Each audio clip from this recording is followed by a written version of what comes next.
Send me the stream link. Just look up TPAW on YouTube. I've already Alright. subscribed to his channel. TPAW is his YouTube name. I also just sent you a YouTube link. Well, give me a second. Chrome doesn't know.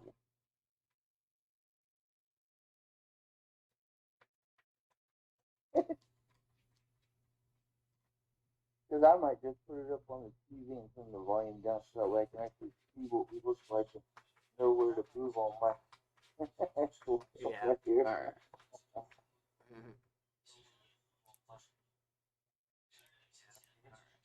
There If I we go go. off screen for a second, I go off screen for a second, and you'll just see a giant Hey! We're now live, and this is Crazy Peas. I'm TPAW. I'm Karnage. I'm in pot. He's a Phi, the third Crazy Peas guy, joining us tonight to talk about anything between Winter Soldier, Falcon Winter Soldier, anything geeky stuff, news that we've heard, anything randomness. We're here to hang out and chill and talk. So, guys, how's your guys' days been? It's been good. This week's actually been a pretty good week for me. I actually ordered from myprotein.com. I ordered the what is it, pancetta, the birthday cake flavor. It'll be in like a day or two. Yeah. So, I mean, I'm excited about that. It comes in on Monday because it's a new protein, and I'm like, ooh, we're gonna see how this tastes. I'm gonna start making my own protein shakes and trying to be badass instead of buying like I was saying earlier before we started broadcasting the 12 pack for $20 at Walmart. Eventually bought, I think it was a pound, a little bit over a pound of protein powder. See how long I could get that last. I had a few extra bucks in my account this week, and I bought myself some blueberries and strawberries. That way I can have a halfway decent shake for the next week. Nice.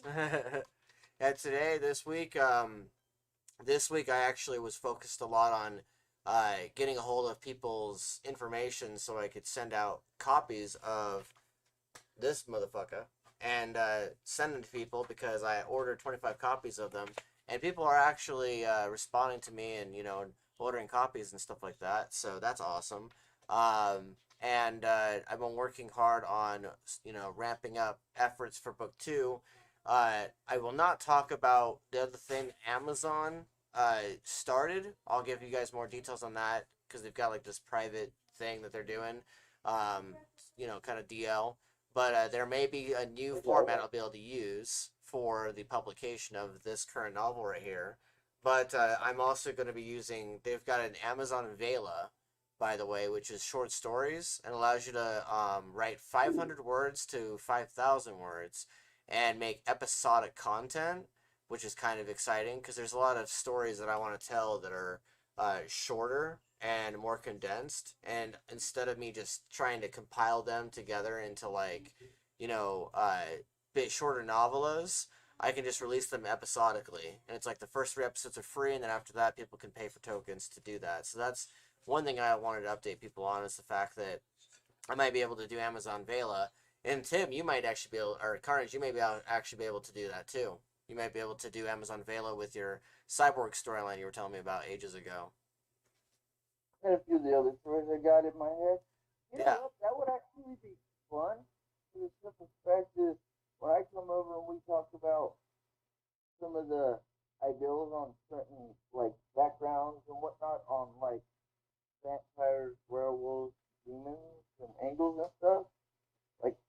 Because I showed the diagram a couple of weeks, 2-3 weeks ago on the episode about that. We could talk about some of that on what we were talking about owning the blood donation and only sending half of it to the people who need it, and the other half are used to feed the vampires. We could use that as a short story, talking about just the background of some of your books, and use that as short stories to Yeah. keep people interested in the book.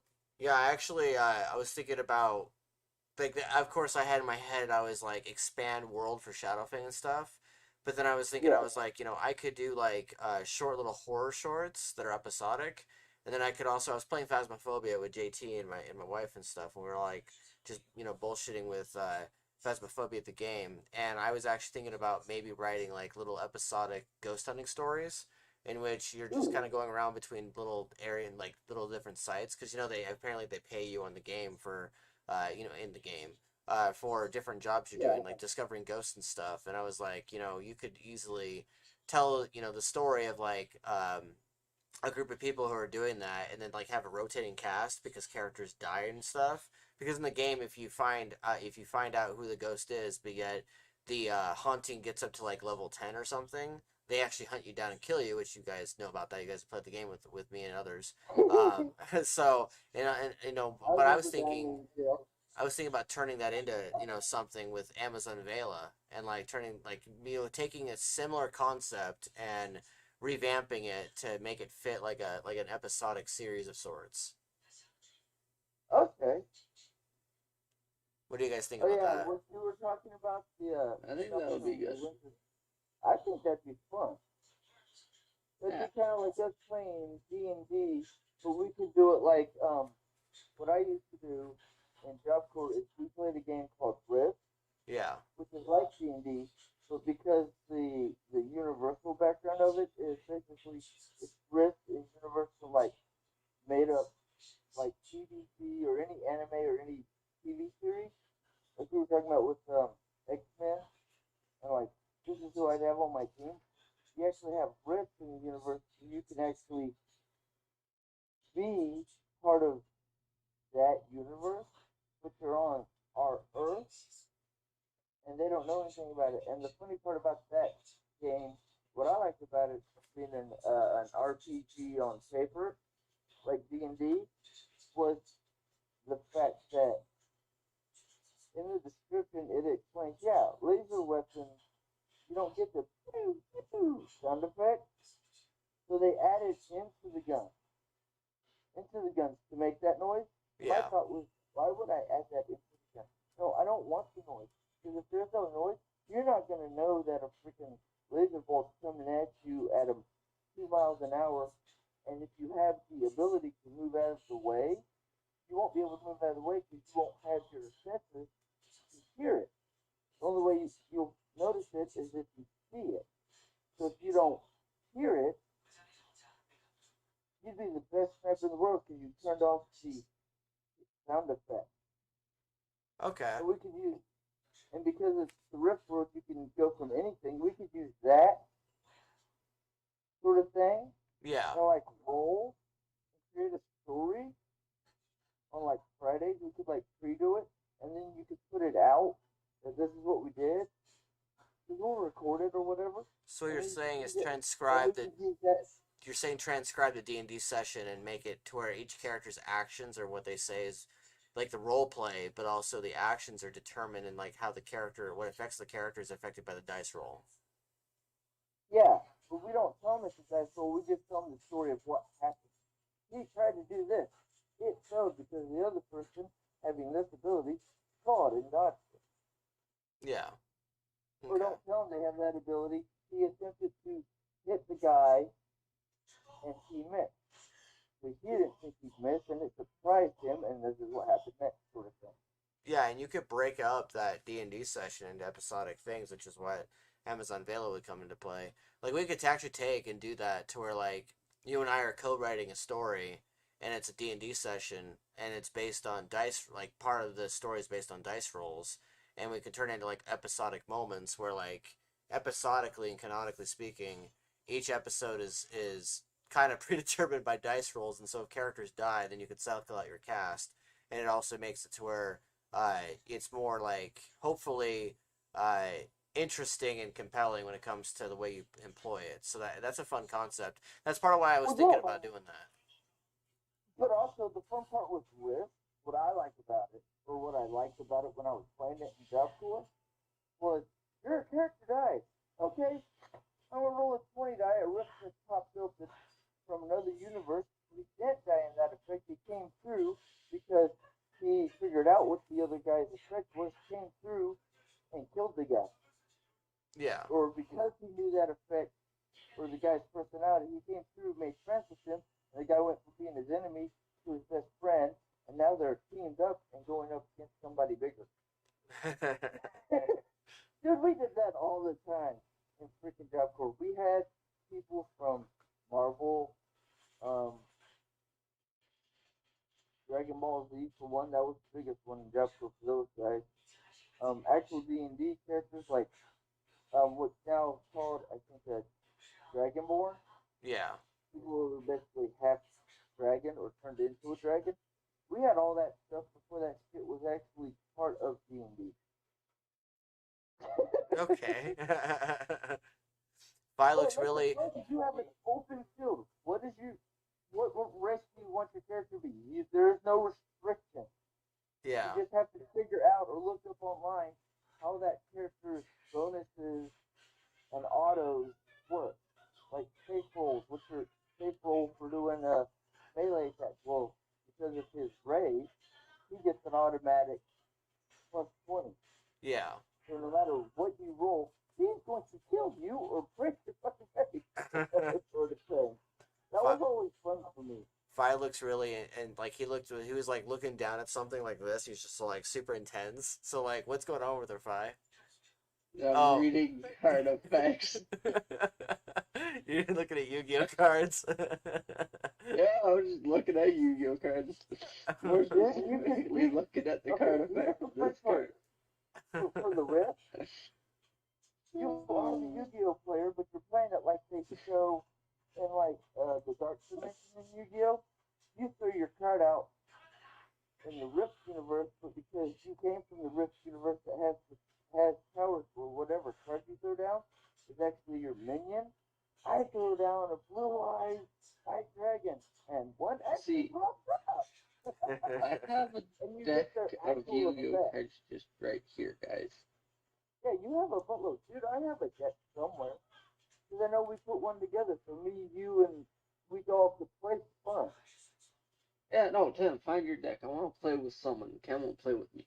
I don't have my deck, dude. I'd have to find it. This thing is lost somewhere in my gaggle of stuff. Well, shit, I put all of the other cards I have in here. Cards Against Humanity box. Yep. So of course, it's a good box. I mean, dude, I'd have to find them. They're probably sitting in actually, I know where they are. They're in the hallway in the game area. And we have our magic cards, dude. Yeah. We could just play magic. I mean, I got enough decks in mine. I could just bring over magic cards and we could sit there and record it. Set up the phone somewhere like in the front room, recording us all sitting on the floor. You know, make sure the house is clean for whichever house we're doing it at. But make sure the floor is clean. We all sit down and are literally playing Magic the Gathering, sitting on our asses. Yeah. That'd be funny as if like we decided to like just video cast it. Just like video cast us playing cards and stuff. That'd be interesting.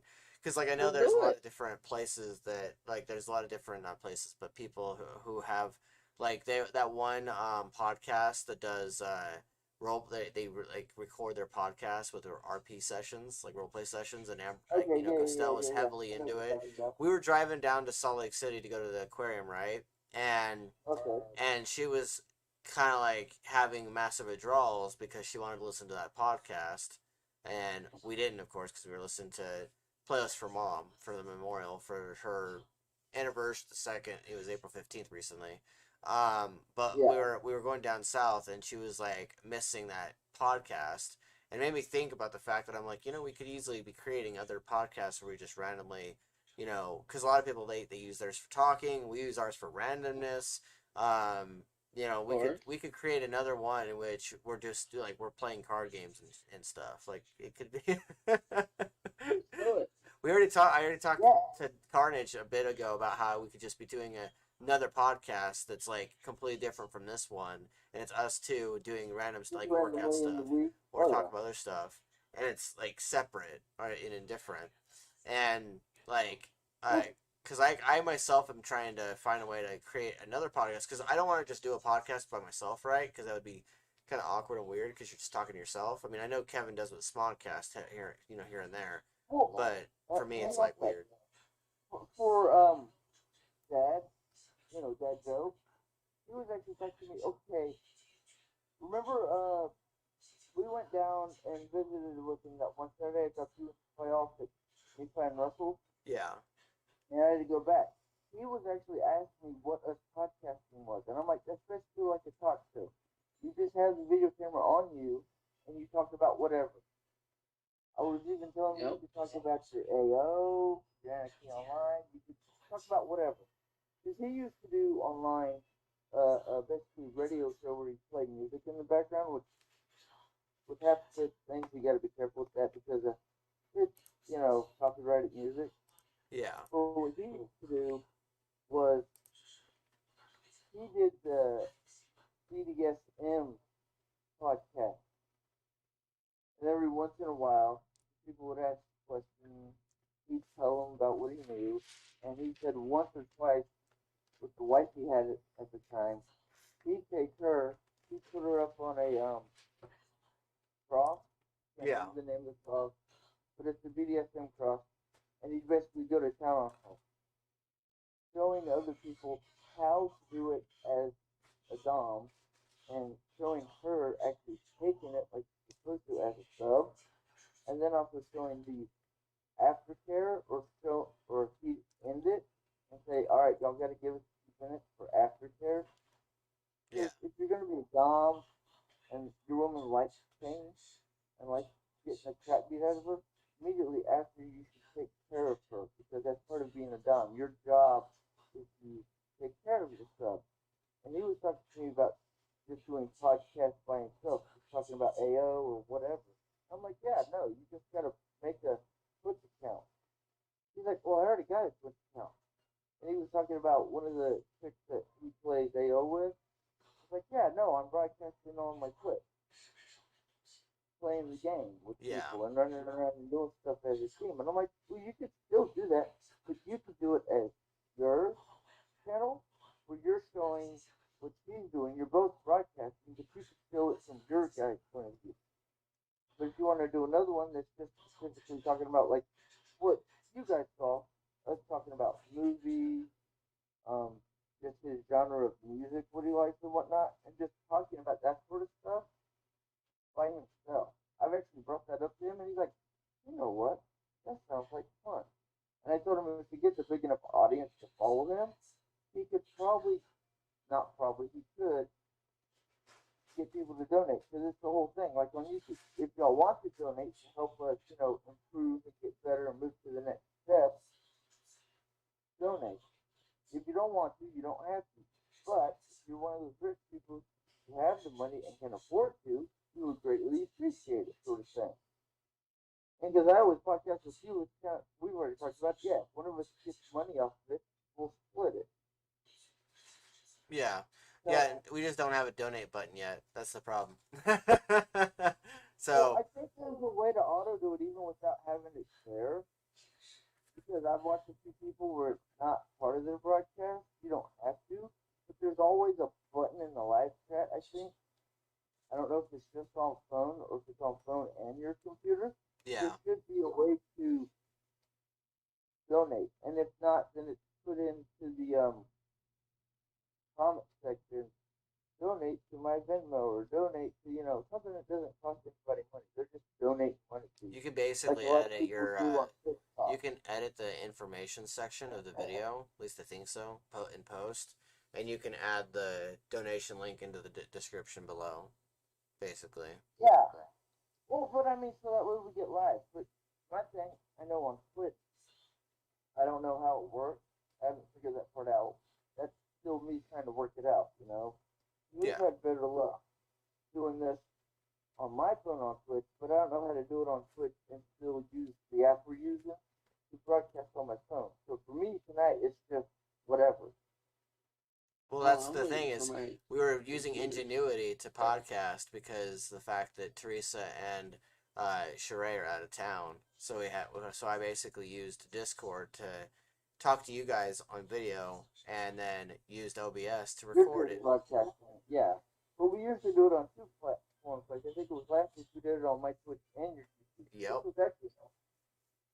was actually fun. I had a blast with that.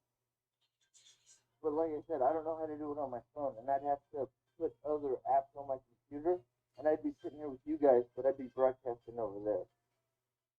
Yeah. I mean, I would love to do that. I'd get a fucking blast out of that footage. Yeah, so as far as this goes, as far as Falcon and Winter Soldier goes, I watched that yesterday, and I have to say, like, I can't spoil anything because you haven't seen it yet, but I have to say that, like, what? I can actually hit play and watch it while we're... Okay. Hey, if you want to do that while we're podcasting and shit, I don't care. Yeah, because I'm at the part where, I can't remember the rest of the name. It's basically, the Winter Soldier just walked up on him while he's standing in front of the big old, brain thing, sculpture. A sculpture? Yeah, right after, the Falcon took the, shield back from the Dum-Dum, and Dum-Dum went in front of, Oh, you're talking about Bucky talking to Zemo. Captain America. You're talking about Bucky talking to Zemo. Yeah. Okay. That's where I'm at right now. They're in the middle of talking. Okay. Yeah, that part. That was an intense scene. That was an intense as hell scene because it's like Zemo and Bucky are facing off, and you get to see Bucky, being tested again as the former Winter Soldier, basically being right now. tested as far as his brainwashing goes. Because of the fact that Zemo believes he's going to pull the trigger on him. Yeah, because Bucky's got the gun in his hand. He's giving him the stare. I'm going to kill you. The stare. I love how on the show, like throughout the episodes. Yeah, and he just pulled up the gun and he's cocking it back right in his face. Okay. This is like... We can review it while I watch it. Yeah, that's what I'm saying. Like, I'm like, oh, this is kind of like a reaction video and a review video at the same time. It's an inception. Yep, and he just pulled the gun down. But see, I like the part where they're all three fighting. Yeah, so you like that part? Were you reminded of Civil War with that? No, I was more just, a little bit, but it was just more for me. It was the badass part of, because he's taking the super soldier serum. Yeah. It fucks up his head, like, intensely. Yeah, well, that's the theme of the show, is that they're asking the question of, does the serum affect the person's mentality, and does it affect their personality, and does it change them forever? Because before, when we first watched Captain America First Avenger, we saw him get beefed up like a beefcake, and saw him get super strong and everything, but it wasn't even a second thought as to how it affects them mentally, because, they didn't focus on that, and they didn't ask the question. Who was it in the last episode? In episode 4, made a comment that superhero symbols, it was the black guy that got killed. Isaiah. In that episode. He was the original Captain America, along with Steve. It brings out more of your stuff. It makes you more you. Oh, you're talking about Lamar, the one who gets killed. Yeah. Lamar that gets killed. Because the other guy who's pretending to be Captain America, because they gave him the title, his whole thing was getting the serum because he has PTSD from war and what he's seen. It basically makes him more PTSD. Fuck you. I don't care what the end result is. I'm going to protect myself or I'm going to get revenge. And because the chick killed his friend, he went after the other guy and killed him. And right now, Falcon has the shield in a case and just talked to a kid playing basketball in the middle of the street. Okay. Yeah, so he goes. That's right, because Sam goes to go talk to Isaiah again, and it's that conversation. It's a continuation of that conversation that he has with Isaiah that was very thought provoking. Like, I was very emotionally affected by this episode. Like, it wasn't just like a matter of entertainment value to me. It was like there was some questions brought up, like the way that they wrote it, like the subtext. There were some questions they brought up about like what the shield means, what it means to America, what it also means to someone who's not Steve Rogers and happens to be darker skin color that's holding the shield, which I don't even think about usually because for me it's like it doesn't matter what race you are, but because of the way the shield is symbology for the country and the fact that Captain America was originally a moniker that the government used as propaganda to be pro, red, white, and blue and be anti-Nazi and everything.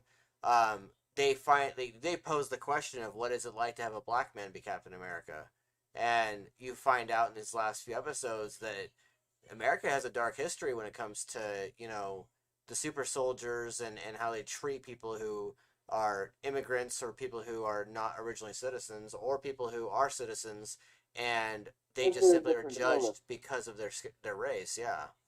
And like he's talking to him right now about it. Yeah, and I love Sam, by the way. Like, this show, like, at first, when I first watched this show, I was mildly interested in Sam and in Bucky because I like them, and they're like those Avengers that are in the background in the movies where they're like, yeah, they're there and they're awesome and they're nice little sidekicks. But this show really put a microscope on them, and you can really finally see just how much and just why Steve Rogers would entrust Sam Wilson with the shield, and why he basically hands it, because you would think that he hands it off to Bucky because they were compadres and that was his best friend, but no, he hands it off to Sam. But in the comic book, Sam gets it first, and then when Sam dies, he's a Winter Soldier, whatever serum he has in him that makes him a super soldier, also keeps him young longer. Other than him being put in stasis, he gets it after Sam gets killed either on a mission or by accident.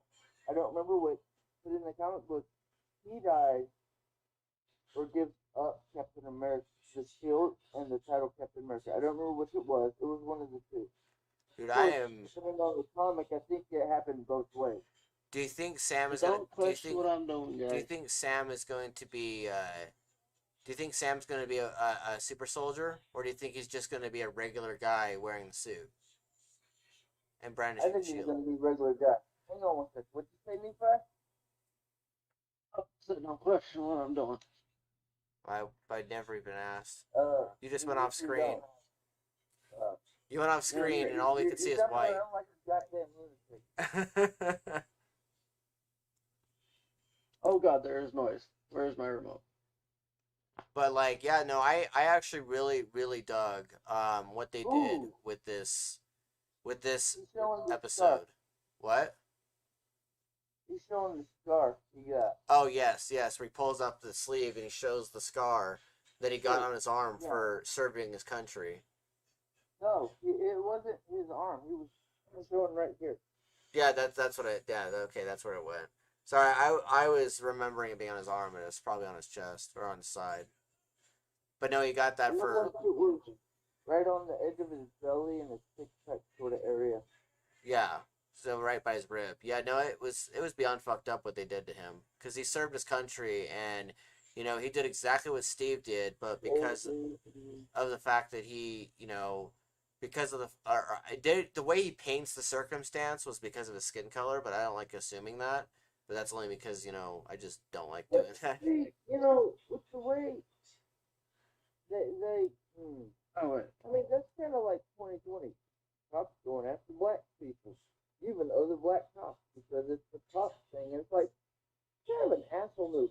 But I mean, it's always been like the underlying thing. But the funny part is, racism is bullshit to the fact we're all the same race. We're all human. It's just a different type of tan.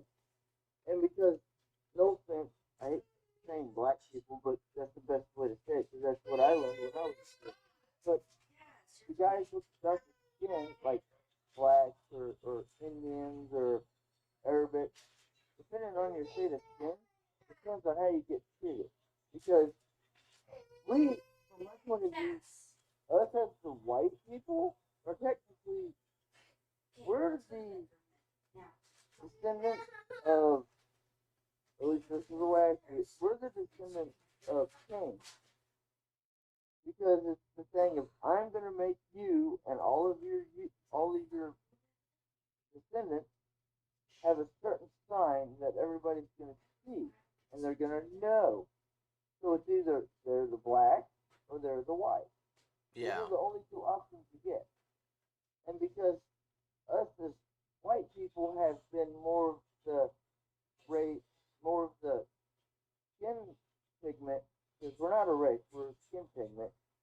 Us skin pigment have no, because it used to be, because now there's more of us, haha, we're going to take over. But actually, within the last, I think it's been 10 years, I've seen a lot of studies where actually the white people are now the minorities, but everybody who used to be the minorities are like, no, we're still the minority. No, you're still getting treated like the minority because you call yourself a minority, when actually you're the majority. It's no offense to the darker skinned people. If you vote, especially in the United States, if you voted more, you cannot complain about everything that happens because you'd actually have your foot in the door and your fist in everybody's face because you'd be the one fixing it all because you actually did something to fix the system. I mean, And but that's my there's personal opinion from what I've seen and heard, growing up. 40% of all people of our country in the not this last election, but the one before that actually voted. But I don't know the exact percentages on nationalities or whatever. But I would say that it's pretty awesome seeing the fact that Sam Wilson might be our new Captain America, especially after the season. He should be Captain America. He was always the next one in line. Dude, because it's always been, because before Bucky was brought back from the dead as Winter Soldier in the comics, yeah, the Falcon, Sam, has always been the guy who was supposed to get it next because he was the one that Steve trusted the most and knew would keep the Captain America, the way he acts, and himself personally, the way he does stuff and the mentality, is the one who has the same mental and thought process of how stuff should work. yeah. And that's the thing is that's kind of like for me. I couldn't help it this last episode when he's throwing the shield around that little park area, like in the greens and the trees. When you'll eventually see that part where he's throwing the shield around and everything. He got his sister talking to his sister, and in the last scene, he was fixing the nets with his nephew. Ah, and now yes, they're yes. leaving the school, and he's sitting in his sister's house talking.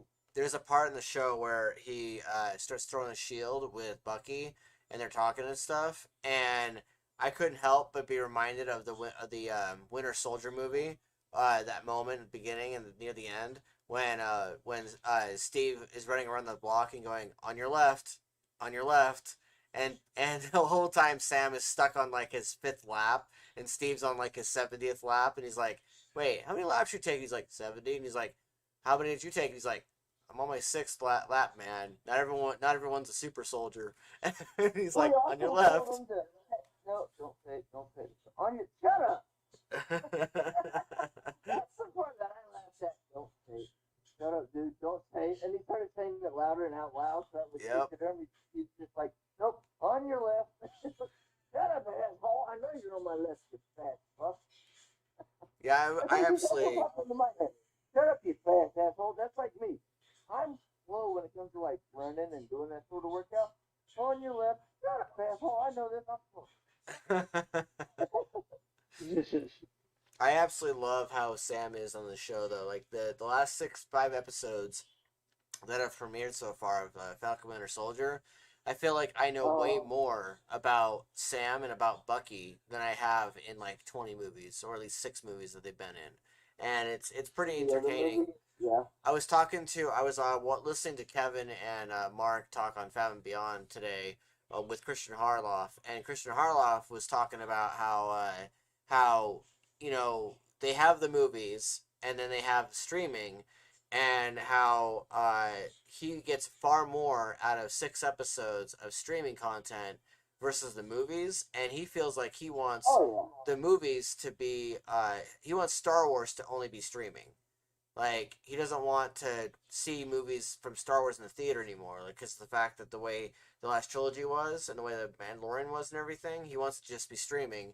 But when it comes to Marvel, he said we may have to deal with the fact that, they have like 17 different shows that are going to come out, and then they're going to have the movies come out. But he feels like he wants the movies to be like an event movie rather than just like an individual, like, personal story, because they could spend the same amount of time doing like a 5 or 6 episode season, like, a miniseries, and tell that character's story, and then do like a massive event movie. Your thought? Well, I'm actually listening to you and watching the show. Sorry. So, what I like about the TV show streaming thing compared to the movies is now we get the in-between stories that they don't talk about in the movies, or they only like give a few, like half a scene or a quarter of a scene in a movie too, because the quarter of a scene in a movie to somebody saying something or them bringing up the past for like a couple of seconds, I like this better because you get more of the in-between story and you actually get to learn and see what actually happens in between the movies. Yeah. Like we've all been talking about, I mean, me and you specifically, Thomas, me and you've talked about how we were thinking that the WandaVision was going to bring more into the whole multiverse thing for the Doctor Who next movie, which I do believe it's going to, but the Falcon and Winter Soldier I think is going to bring more into the like next Avengers movie, or something to do with that. Yeah. Yeah, you're off center, Nephi.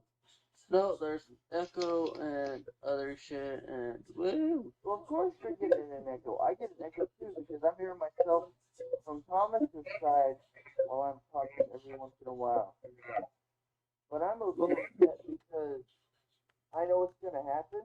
That's why I put in my headphones so it wasn't too loud for the kids. I mean, if I'm a little loud, they'll wake up, they'll bitch, or one of them will go potty, and then I'll have to lower my volume, which is okay. Well, nah. About a minute ago, I just started hearing really the quality of the sound just went to shit. The only thing I heard about 6 minutes ago was me starting to echo from Thomas's end. Because I'm actually hearing Thomas's end while I'm actually hearing myself talk as well. Yeah. But I mean, I'm used to that. That's like Barnacle, one of the guys that was consuming. He always talks about they put on the headphones so that way they can hear what they're kind of like, because they get a slight delay. So they're hearing what's actually being broadcast. That way they can make sure that we're hearing it as viewers. But also, they're also saying, Barnacle especially, as much as the other guys pay attention to the chat, to actually, so, hey, we can't hear you, you went deaf for this specific person on the broadcast. Because now he's doing 3 people on his broadcast. He's doing him, auxiliary, and they're having the guy, lost his name again, David something I think it is. But the guy who plays Rodney McKay in Stargate SG-1 and Stargate Atlantis. Yeah. I'm like looking at I'm looking in the comments section. I don't see anybody. Well, no, there's me on my laptop. Okay. Oh, and one of the 2 people you had there for like 20 minutes last night on your broadcast with Amber Thomas was me. Okay. So, okay, he was talking. Oh wait, his video popped up while I was just going through my stuff before I went to bed, and I saw it, so I popped in to listen to you guys 20 minutes see what you were talking about. I was wondering because I was like, "Hey, viewer, what's up?" And Amber's like, "I love you, viewer." And then the viewer disappeared, and we're like, "Oh, they keep popping in and out." Well, I was getting ready for bed, so I just popped in for you, and y'all noticed. So I'm like, okay, they noticed me. And then I'm like, all right, then I'm gonna type something, then y'all went off into another subject. Going, okay, time to actually go to bed because I'm falling asleep. Nice. Well, no, because that also gives you at the end. It's the what's it called? The quick play or whatever. Yeah. Because they always show you at the end. Because we've even seen it when we've ended it and gone on to YouTube to look at stats afterwards. And I do it on Twitch whenever we broadcast on Twitch. I always look at the stats afterwards to get the stats. That. And you had this many playbacks, which means somebody popped in for a few and then left.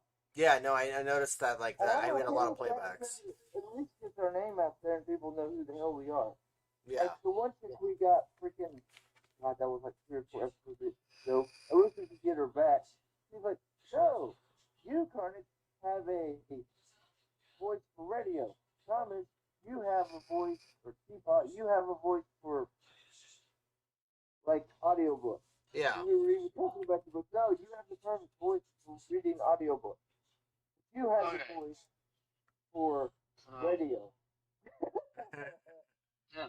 And because I sound like Nephi and Nephi sounds like me, funny part is, he has a voice for radio too. What's up, Nick? What's up, Fi? The sound quality that I'm hearing from my phone is a lot better than what's getting streamed. Okay. Desktop audio is probably the. Okay. Like, So, is it lower or just get it? It's more fuzzy and flat. It's more fuzzy and. I can hear you guys just fine on my end. Maybe it's the internet at the house, dude. Thomas, say something? Testes, testes. Testes, testes. Boobies. Boobs. Boobs. I mean, because if we really want to test it, give me a minute. And you guys can hear yourself. Pause the show. They're in the middle of It's going from clear to fuzzy on the street. Like I said, I think that's your internet, dude. Nope, that's not us. That is us.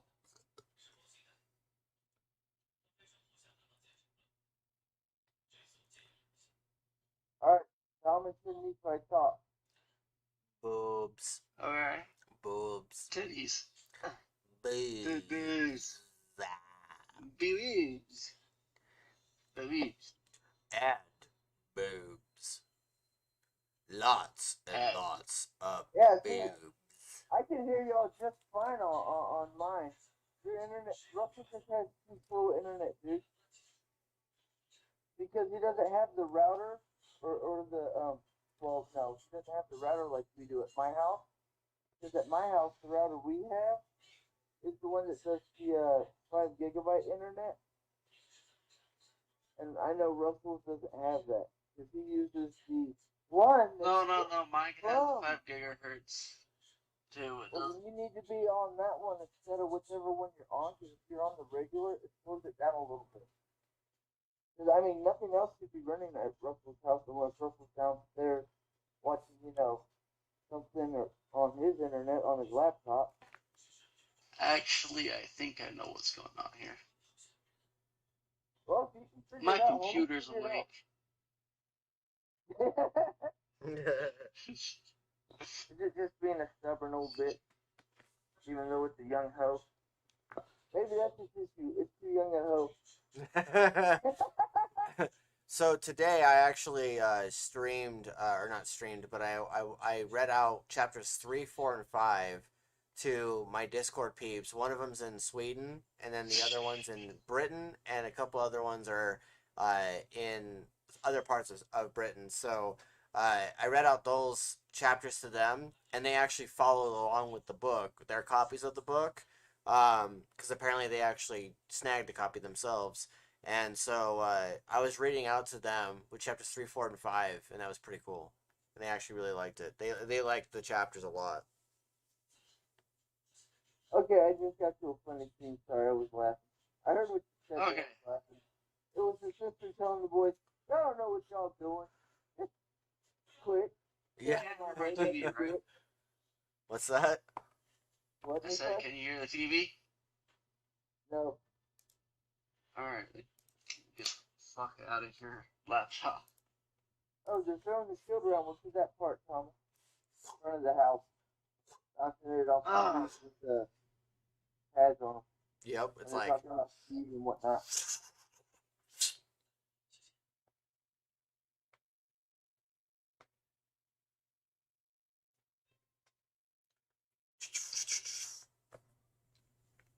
actually looks really nice, by the way, on my end Ow. with like the way I did the whole video cast with our three heads right there in the bottom right, and then the symbol, the title, and everything. I actually liked how this Oh, yeah, worked out. no. I like the way it looks. Because, like I said, I just pulled it up and then I jumped back to Winter Soldier.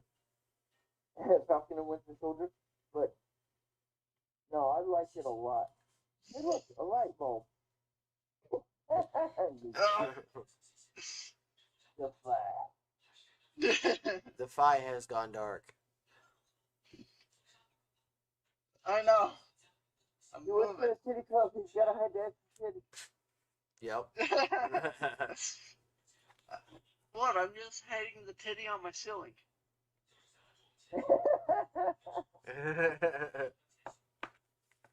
Oh, Sam just said she was gone, and now Lucky looks all butthurt.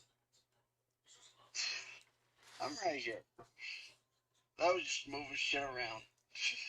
You like never stay in the same place for very long. No, I He don't. adjusts I too have much. The way only too reason much I energy. adjust for my EPUB or to stretch my nuts and not get it on camera, or, you know, get a drink. Because I chugged a full one of these at work.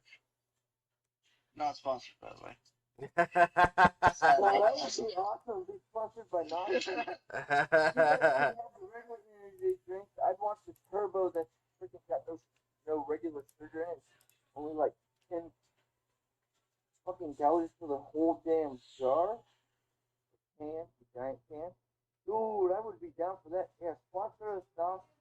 We will show it on every episode. I will be drinking one and so will Tom. And when like, this fight comes around, we'll have him drinking some too.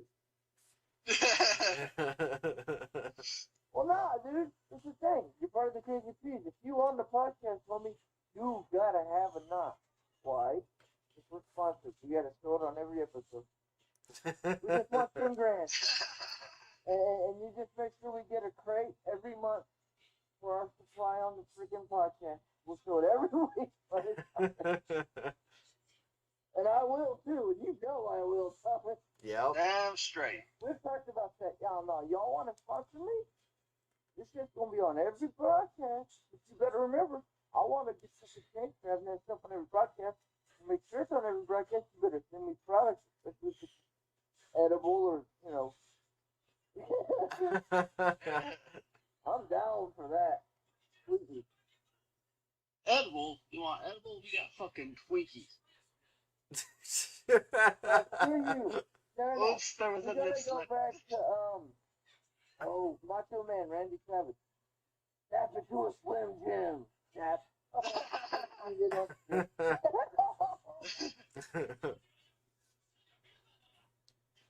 I might actually start doing. I was thinking about this. I was just recently, like 5 seconds ago, thinking about how Robert Meyer Burnett, John Campia's buddy, he does his own little cast by himself, and he calls it the Burnett Network.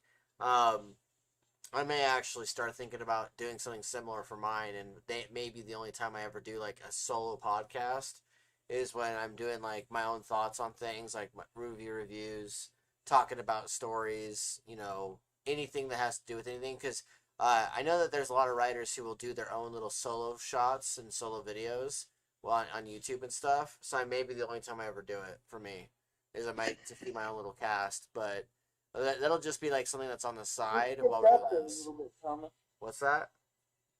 You hiccuped a little bit on my end from the phone. Oh, okay. Well. Give me a heads up.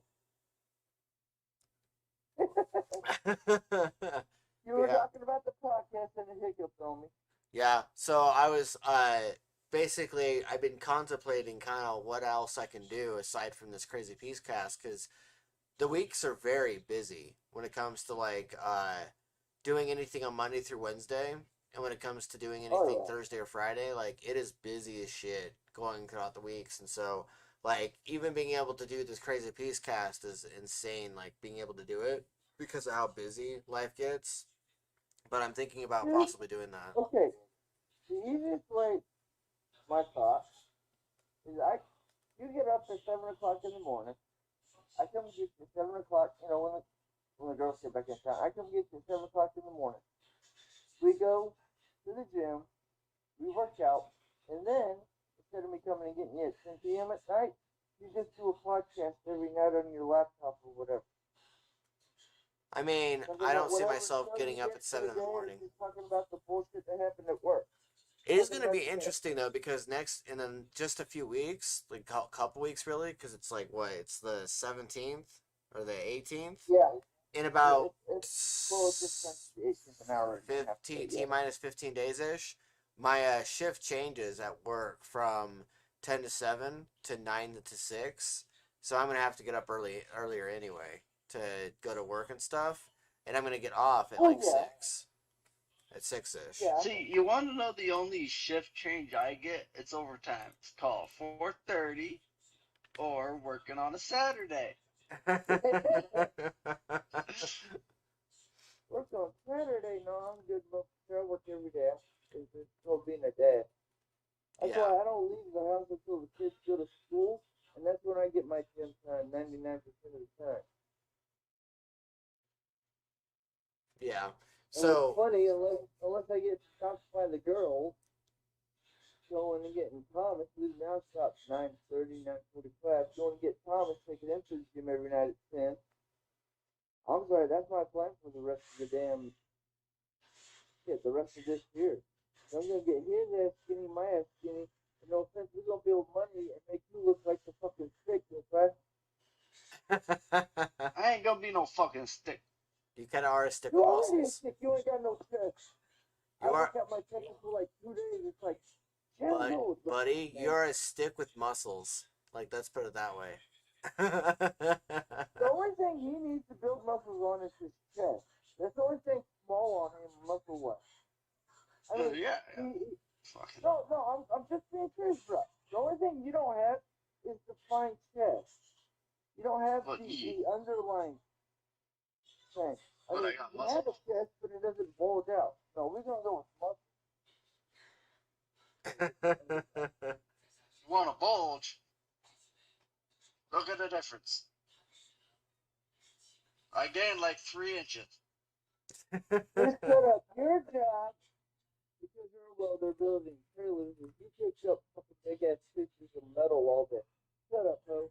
You get a workout whether you want one or not.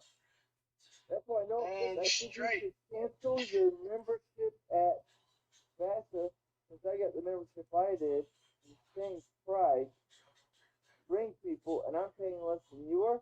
Put your membership in whenever we work out, when you're down here on Saturday, when, people haven't left the house from my end. The only reason we didn't go work out tonight. No, Tim. Just go work out. You pay more than I pay. No. Right now, I am paying $24.99. I pay 21 solid. What are you talking about? For the gym membership and the guest pass. Oh. Well, then you must have got that on a specialty deal then. It was cheaper when I bought it. Well, yeah, that's like mine. I locked in my price right now at $24.99 to have the maxed out membership. And at VASA, or even at EOS, for the regular membership, for what I'm paying, it's like $35. So I'm saving $10. $10. And I get to use all the equipment. I can use the damn pool, the hot tub. I mean, I got to go to a different EOS than the one that's near my house in Roy. Basically, one light down from where I turn to go to Vesta. But the thing is, at that one, they don't have the tanning bed. So when winter comes back around, or when the weather's crap, I got to go to, like, I think it's Syracuse. Yeah. And that's just as close. Yeah, it's Syracuse. I mean, that's just as close. The only difference between Roy and Syracuse is Roy closes at 10. Syracuse closes at 10. Roy is up for 24/7, dude. I don't know if you guys realize this, but I got a limited edition lemonade stand Twinkies. Ew. I wish I was sponsored by them too. Oh, fuckers. No, you don't want to be sponsored by making yourself fat. You want to be sponsored by stuff that will make us seem fit as hell. You know, like, hell, Walmart could sponsor us. I'll do videos where I just drink, showing myself drinking their premier protein shakes all day for my meals for 1 month straight. Show how skinny I get from day 1 to day 30. So, one question I have for you, Fi, is we've been talking, it's been a recurring little segment I do on the podcast where whenever there's a guest or whenever there's just a new person that comes into play, imagine we're in a world, and I think Karnage knows where I'm going with this. Imagine a world where we have vaccines that are being distributed, but Harris becomes president and has been president for a while, and it turns out that his whole agenda was to make it toward the vaccines had superpowers, and the COVID virus mutated into a zombie virus, completely turned the world inside out, and you are one of the people Thomas, who got a you vaccine. cut out there? Thomas, you're cutting out. I can't. You can't. I didn't hear half the stuff you said. Can you hear me now? Yeah. Okay. So, I just got to the end of the President episode Harris. I don't know where they were, but everything went black. And then he opened the case that he had in his house. Okay, so Harris has a vaccine, and the vaccine gives people superpowers, and the COVID virus mutated into a zombie variant, turned the world inside out, and only people who are left over are the people who have superpowers, and then there's a set of two gangs who are extremist groups, and this is what it's evolved into since I first started it. What superpowers would you choose, or what would you think you would end up with? Invisibility. And why? Why? Yeah. Because then I can just walk past anyone. I didn't have to be part of a gang. No, you don't have to be part of the gang. No. There's a couple gangs that are involved because there are the extremist groups who are humans who feel like they've been threatened because a lot of the population is turned into superhero or have superpower variants, and there's groups of people who are either villains, heroes, or anti-heroes, and you just happen to be one of the people that are on this planet that have a vaccine that's giving you powers. See, there's only two powers I want still. I only want invisibility and the ability to fly. Ability to what? Fly. To fly? So why would you want to be a flying invisible man? Because then I don't have to walk anywhere and I can pass through undetected. Okay, that's interesting. That is definitely an interesting version of what everybody else's answer was. Because, like, Andrew talked about wanting to, remember correctly, I'm trying to remember the exact power he talked about. Maybe Carnage will help me, but Carnage sort of disappeared. But Yeah, he did. but, like, I believe Andrew talked about wanting to... Make a call, deal with it. What? I said I had to answer the call and make a deal with it. So, do you remember what Andrew's powers were that he wanted or that he thought he would go with? Hang on.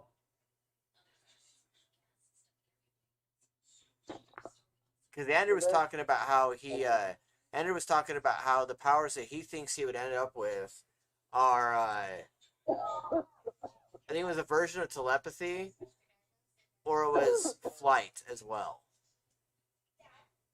Yeah, I think one of them was flight, but he was talking about mental ability. Yeah, he wanted mental abilities and I went into flight. my little spiel on the whole thing, well, because you brought it up, I went into my whole spiel how every ability is a mental ability, Yeah.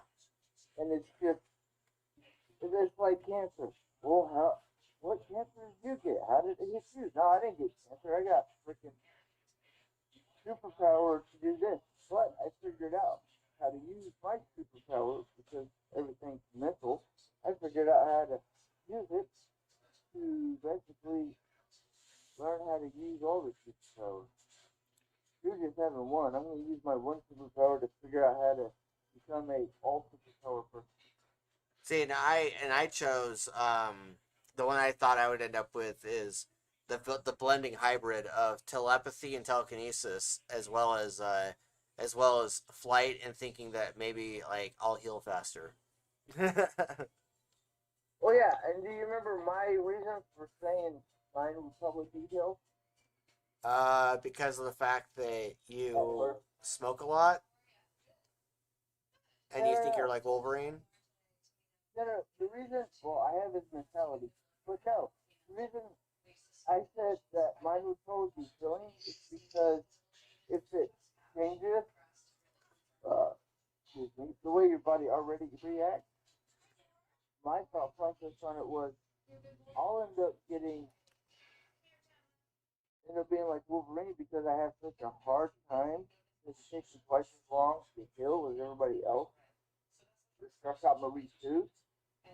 I'd end up getting the superpower of being able to heal faster because the ability to kick in and try to fix what's wrong with me, but by fixing it, it actually makes it so I heal faster instead of slower. Yeah. So I heal twice as fast as everybody else instead of healing. It's taking me twice as long to heal. Give me 1 second. I need to stop. My feet are getting cold. All right. And But keep Fi, talking. I can hear you. are you still there? Always? Okay, because you keep like going off camera. He doesn't know how to stay on camera. I'm The the only one ultimate that knows off how to do camera. that. I'm moving the Oh.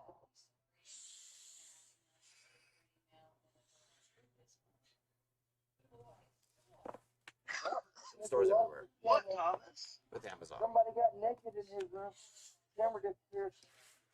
Oh my god. Nobody's naked in my room. Why ain't I naked in my room? I just know that those walls with a camera on it, those walls look extra dirty. Oh, that is another reason I turned the camera off. The camera disappeared on mine.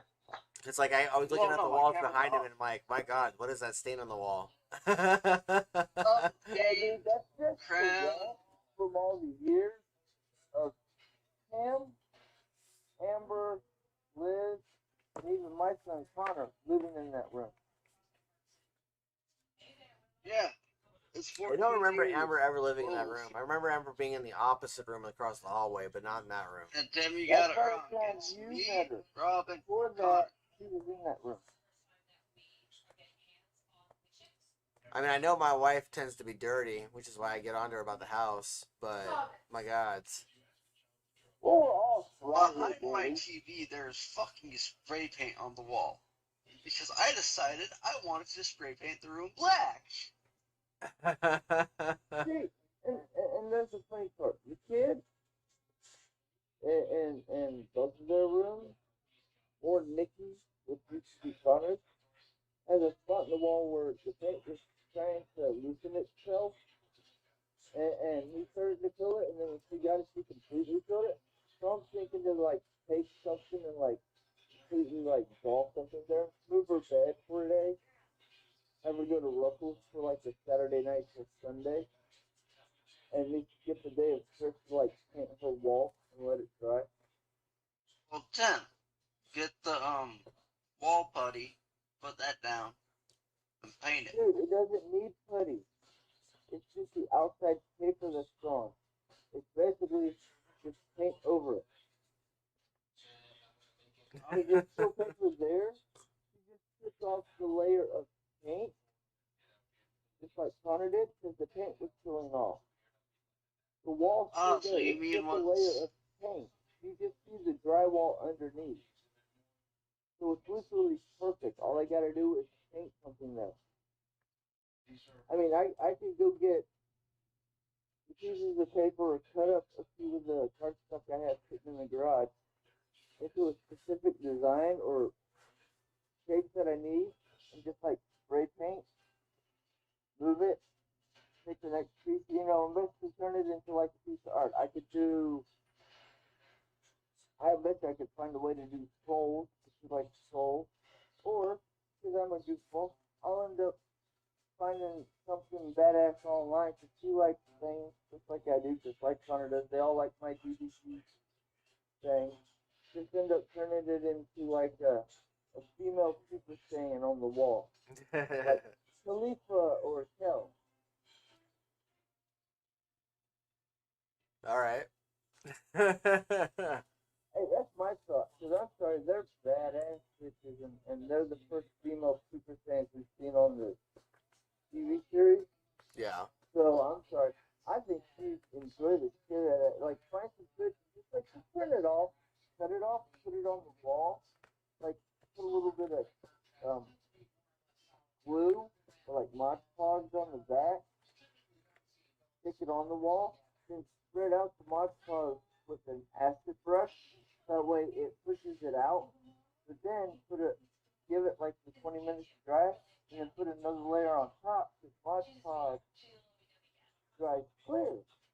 And then it's just cover it up, not all of it, but basically almost to the edge. Just spray paint the whole wall back to the gray that the rest of the house is. And just pick a random color, like pink is her favorite color, pink and Yeah. purple, and just make it her fucking room. And she's, what the fuck are you doing? I'm making our kid's room for her room. But what if we want to sell it? Then we'll just paint over it with the gray. Shut up. But that's my thought process. It's not about everybody's fixable. You just cover it up and make it look badass and use specifically.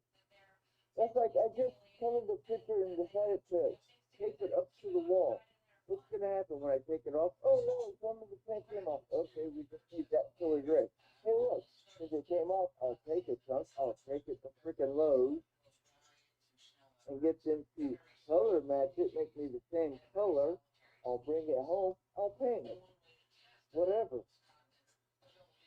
I don't stress over this stupid shit. You know this, Nick, right? So I got a question for you guys. So, Go for it.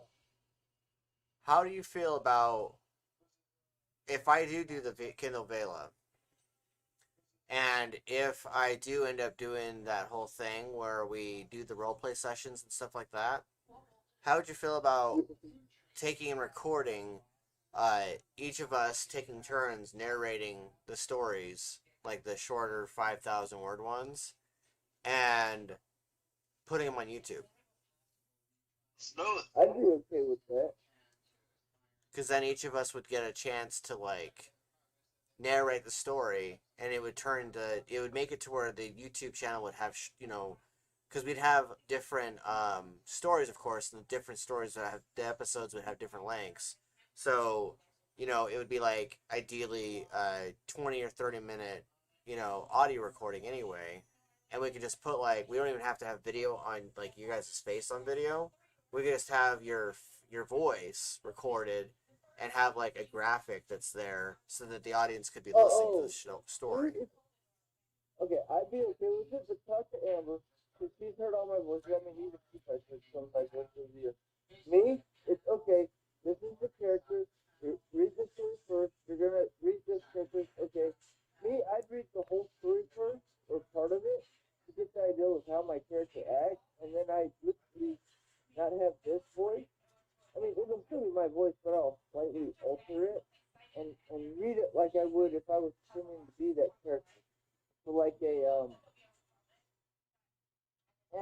series, especially just being a voice actor.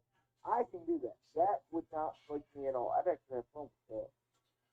Yeah, because then also, if like, say you help co-write part of the story, you'd have a chance to be able to narrate that and show like what the actual voice sounds like in your head. In my head. Yeah, because you know Oh how yeah, when I you're don't sitting there mind writing that. a story or something, it like sounds a certain way in your head, and you have a way that the character's supposed to sound, and you could emulate that, or like basically evoke that inside of the audio recording, and then we could take and I could turn them into audios, and then because it's going to be on Vela, I would create an entirely different audiobook that would be associated with it, because I don't think they'd have a problem with that with Amazon, because that's going to be on Audible anyway. Oh, I would be down for that. Because if we do short stories and they basically buy it on Spotify or what you're talking about, and we have people who buy it or whatnot, and we make a few bucks off it, oh yeah. And even just for fun, I mean, that just sounds like a blast to me. Yeah, because I'm always in, you know how I am. I'm always trying to create content. I'm always in the spirit of creation, and so like when they unveiled that this last week and unveiled the idea of episodic content, like yeah, I know there's a lot of labor involved, but at the end of the day, let's say Vela doesn't work very well, and they decide to shut that Yeah. down. I would be having all the content pre-saved anyway, and we'd either have it on a drive or something that we could all access or whatnot, and we'd have it all saved anyway. We could repurpose it, republish it on Amazon as a regular thing, or I could wide produce it and then use Spotify or use Amazon Audible anyway, and just repurpose it, and it'd be a fun little learning experience. Yeah, but we could also do it where we like, just my thought, we could do a goofy thing like we decided to do a story, and because you're better at writing than I am, you could put it down on paper, or we work together, put it down on paper, and then when we're done, we take do like 6 months or 6 months to a year of just telling all our short stories and just taking them all, put them in a book form, and like here's a book by Karnage and TPAW of 1,000 short stories that they made in the year of 2020. Yeah, and like 2021. But I'm gonna be yeah, taking and we could even put that in as a book, as a little bullshit book to like try to make bullshit money off on the side. yeah, and like I'm gonna be taking and creating a guitar soul using Vela, as well as doing little side stories for Shadowfing anyway. But I figured pitch that as an idea, because then we could be doing that on the side, and then let's say we spend 6 months, or as you're saying, a year, producing a bunch of content. You could be saying every other week you'd be putting out a story or two every other week, and you'd always be ahead of the curve because you'd have all these stories saved up, and you'd be continuously producing content, which is continuously getting people to get invested. And that way, when you're Uh-huh. audio recording it, people could be listening to the audio recording and being like, I want a physical, like, I want to be able to read this. Then I have the link in the comment section or in the description, and they could just click on the link and they could be reading it episodically. Oh yeah, I'd be down for that. But another thought that popped into my head is we could do like just. I've told you about a few of my stories where I just write short stories. I only write part of it. And my thing is, I write part of it, set it to the side, and we just write like a few stories, and then down the road, grab the story and look at it. Okay, yeah, no. Now we're gonna put the next book, the second part to the story. Yeah. Yeah. Give me a minute. My battery's getting low. I gotta plug my phone in. We're just slightly gonna alter where my phone is and how y'all see me, but that's okay. I can adjust anything, everything, This might be something whatever. that even Fi would be interested in, because it's shorter stories. And if he's interested in writing at all or anything like that. Yeah. Because it's 500 words to 5,000 is the expectation right now for Vela.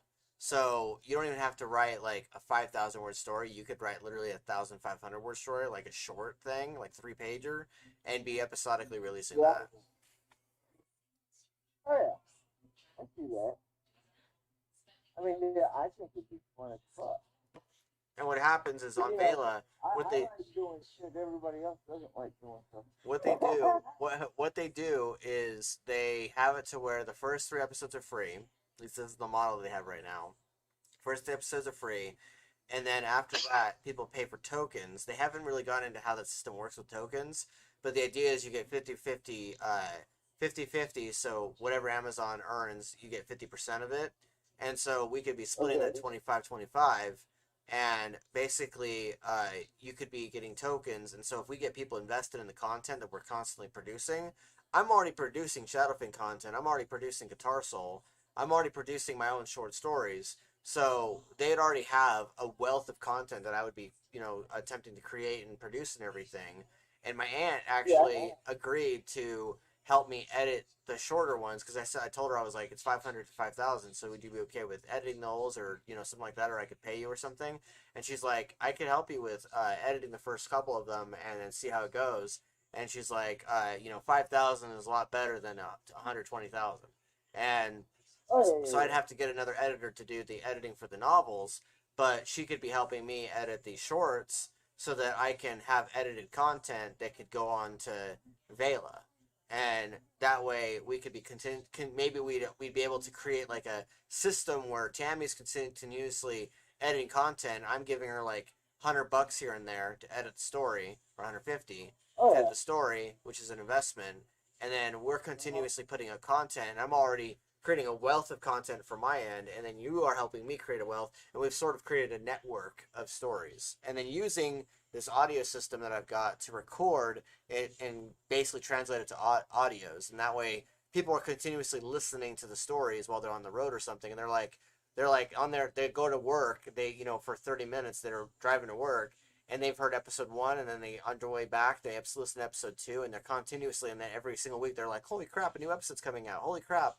These people are producing audio content like crazy. I completely see that. I think they'd have a blast.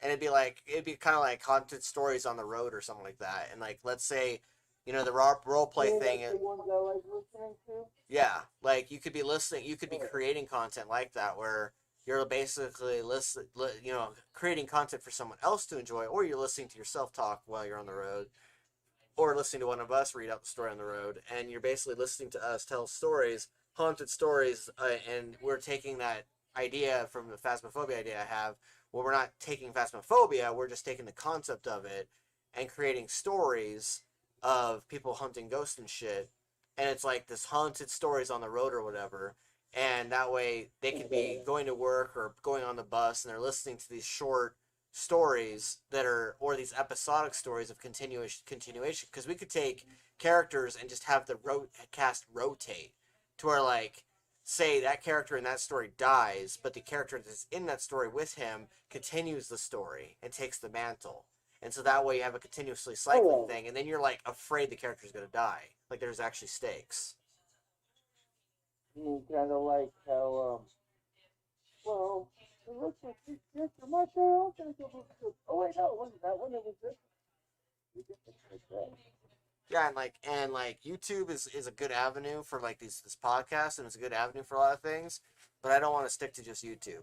Like, I want to be able to wide release that shit. I want to be able to put it on audible.com, put it on Spotify, and like maybe like create like an hour-long audio recording of like 17 stories, and then like people are on the road being like, dude, they have like, he has like it broken up and stuff, but then he also has like a compilation episode of like 6 different short stories that are strung together in an hour or an hour and a half, and he's listening, and they're continuously listening, and then we get a following.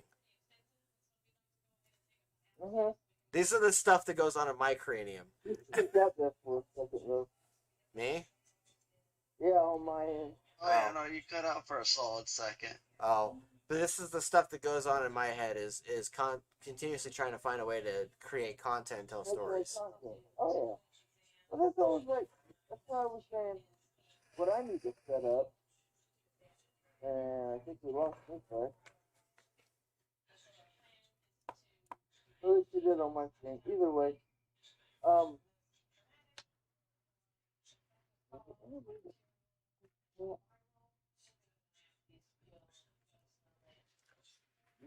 I do not like that.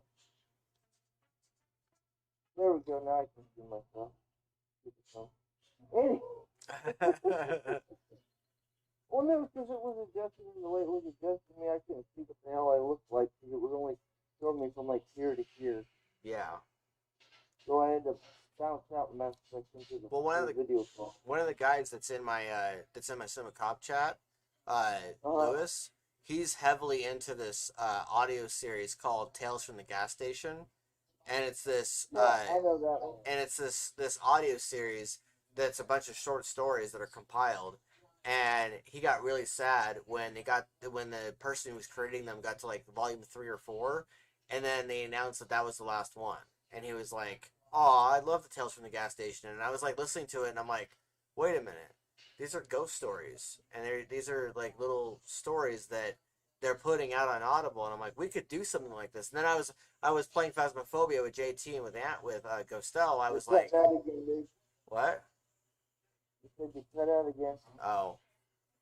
I don't know if it's just hiccuping in Discord. Hold on. We're talking. There we are. I know there's no issue with the actual video. But like, I was talking to JT and Ghostelle, and I was like, I was playing Phasmophobia. I went through like one round, and I was like, wait a minute, like, you know, we could tell stories like this. And they're like, what do you mean? I'm like, well, you know how like normally like there's novellas and stuff like that, like 30,000 words or 60,000 words of like they trying to solve the story or whatever. You could take episodically and release it to where like every story is like a chapter, or you could have it to where it's a rotating cast of like 5,000 words a piece. And like say the first episode is like they're sitting there and they're looking at the mirror, and it was something I realized when I was writing Shadowfang, the book that I've been reading out, was the fact that I really enjoy episodic stories and like writing them. And I really good at whenever it's like constructed cast of like 8 characters. And in the Shadowfang story, there's like 80 characters, and I'm trying to like constantly create a balance. So with this story series, like say if we did this ghost story. Okay, well my thought on that is you could do like the series. You have the same like 4 or 5 characters, and then you just like cause I've seen it in other series where they just like have little mini stories. Yeah. That, like cut off for a second or go into another character's background or whatnot, or talk about something they did that's not in the book. Well, that's the thing is that's what I'm doing with this. I'm going to be taking like Destin or Ariana or someone else that's in the story that isn't expanded upon enough in the original tale, or even like say I write books 2 and 3 and I start writing an entire arc for another character, and then I'm like, oh wait, that doesn't fit. Where am I going to put it? Oh wait. Oh, it's Amazon Vela. Let's reshape that and repurpose it into a short story.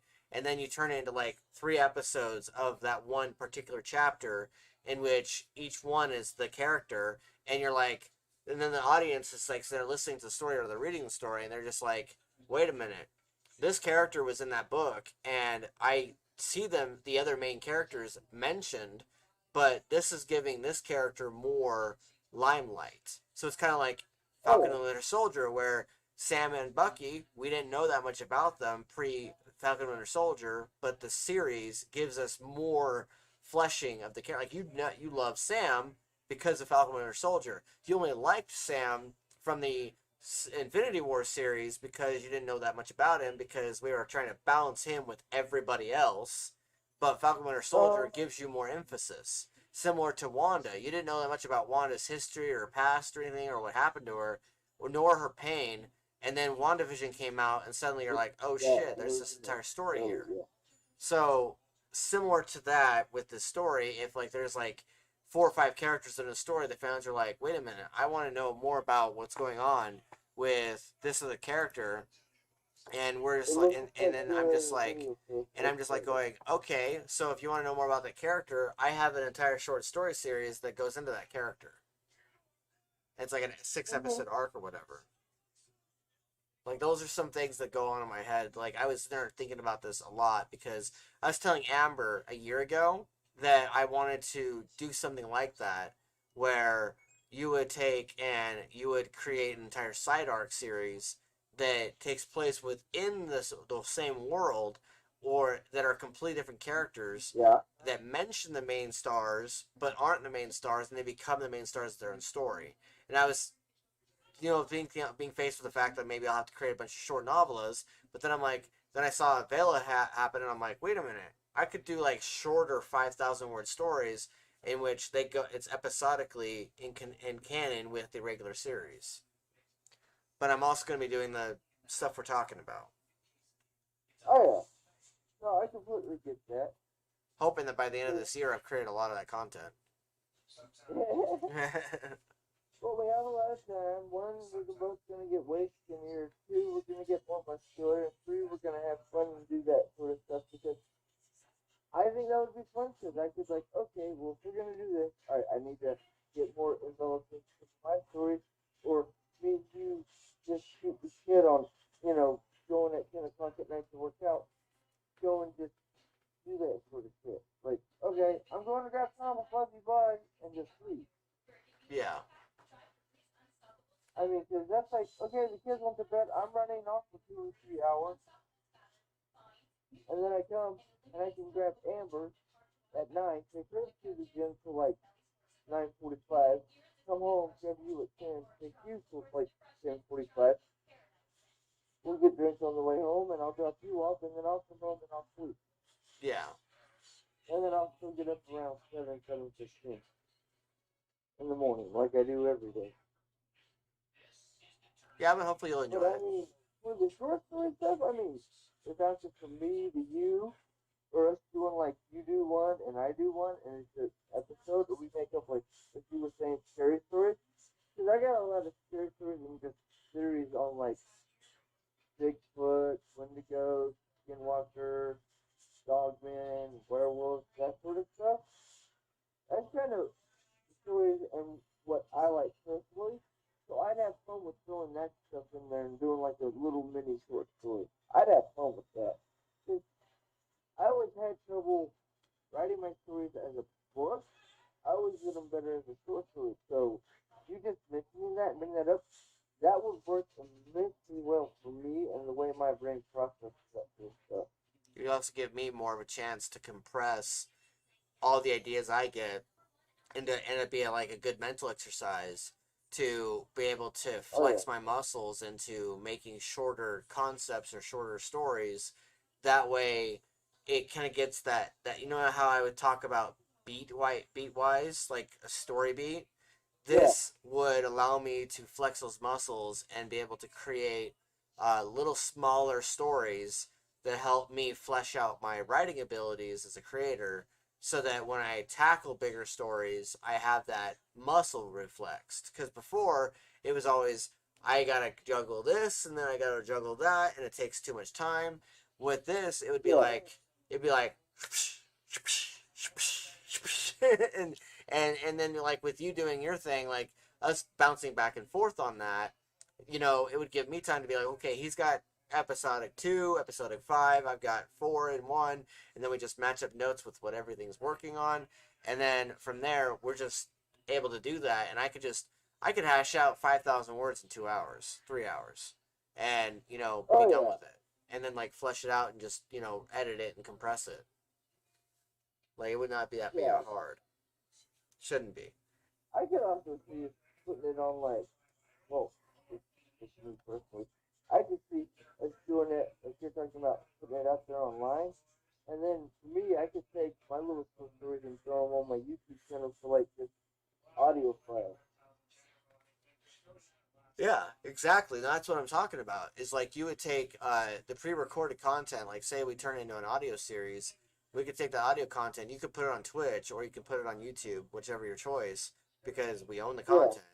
And then like I could have it on Audible, because you like literally can just go on Audible.com or on Kindle, Amazon Kindle, open up an audio version of the story, and then just take and drag and drop all your audio files of your pre-recorded content, and then all Amazon does is just like, okay, this is an audiobook of 20 tracks. That's the audio version. Okay, boom, and then it ends up in the Amazon store. And then it gets packaged with the Kindle and the paperback. Like Okay. that's how they do it. It's a 3-pager. All right. Well, it's getting late. Do you want to read a sentence? Yeah, I can do that. All right. Well, I gotta hit the bathroom. You start reading the sentence, and I'll be back in a minute. Okay.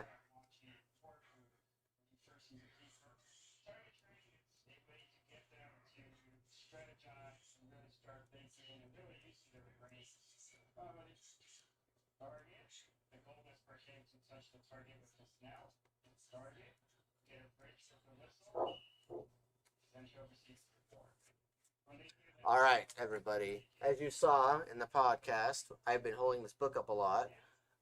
This book is on sale on Amazon as paperback, as well as Amazon Kindle.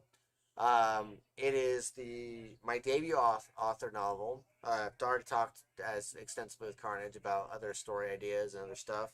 I am constantly at work at trying to, make something of myself in this world as a storyteller and be able to tell stories and things like that. So I will be reading out a chapter in Crimson Nightfall. Chapter 13, Peter. Destiny, trials, twins, oh my. Meanwhile, Sam's trial is in session. Peter put his finger on the needle. And okay, let's go ahead backstory a little bit. This is going to be in concurrency with Sam's trial, which we experienced in chapter 11.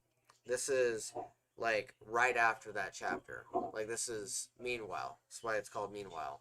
So the last place we left Sam, in terms of story, is Sam was in the cave and she was talking to her darker self, and she saw a bunch of army of the dead crawling up from over the ledge in the pile of darkness in the cave of shadows. That's where we were, and so Peter's about to go in there.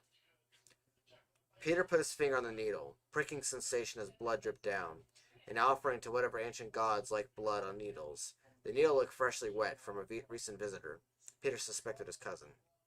From what he understood, this place presented trials to wrongdoers, but also was used as a testing grounds for younger vampires wanting to test their wits before the gods. The council often judged the performances and assessed it for advancement in ranking. Peter saw scratches on the doors as he walked through, remnants of warriors of the past. Petrov Wolfric, please step forward. Nefaria was dressed all in black, her cloak tied tightly around her waist, strawberry blonde curls falling to her shoulders. Her fingernails painted black seemed appropriate. He had arrived at the door at the end of the tunnel that had veered to the left of the main hall where the council normally conferenced. He heard whispers beyond the door, light little rustles of sound in the air. Eerily familiar screams echoed from beyond the cave entrance just ahead. He wondered how Sam had fared in her own trial. I suppose the screams are meant to prepare me for what's ahead comforting, Peter remarked. Prince of Atreides, grandson of the Serpent, on trial for attempted assassination of a priestess of Skaya in the Battle of Skaya. You'll attempt to secure the Spear of Destiny, as your cousin has already begun her pathway. Right this way. Nefaria's eyes gleamed that golden color. Peter raised an eyebrow. He almost died not that long ago. He still remembered the scarring pain of the heat as it singed his skin. He touched his right wrist, where Alex had cut clean through, chopping off his own hand. Now she was causing him to deal with this trial alongside her own granddaughter. It is a noble warrior's crusade for a vampire, and an honorable way to die if that happened. He stepped into the angry maw of the cave, the glistening rubies that looked like eyes, leering at him as the shadows swallowed him whole. The whispers increased into a frenzy. Peter. He heard a voice, a kid's voice snaked behind him. His feet crunched over the gravel and dirt as he strode forward. This is where the fun begins. A sarcastic voice, disconnected from his own thoughts, snaked into his head. What was he walking into? He wandered forward, his fingers tingling with energy on his left hand. His right hand not so much. After the effects of the new hand, as he stepped farther in, he noticed the energy diminished. What? He flexed his fingers again and saw a nearby rock. The rock didn't move. He concentrated and it still didn't move. Shit, that's right. This depowered in the cave. The walls were embroidered and painted with drawings, sketches. Usually they were done uniquely to the trial. He saw quite a few, but one caught his interest. It was weird, as in what probably was supposed to be souls or some dark demon-looking thing with glowing eyes. Looked like an angry hornet man with a bunch of sperm droplets. Peter was sure he was supposed to take it more seriously than that. The angry demon hornet had his hands outstretched, and grinned wickedly, as his droplet minions spread along the wall, infecting the world with angry hornet stuff. Peter. He heard the whispers more clearly. The Shadow Fang steps into the abyss, gracing his presence. The darkness ascends from the fire within.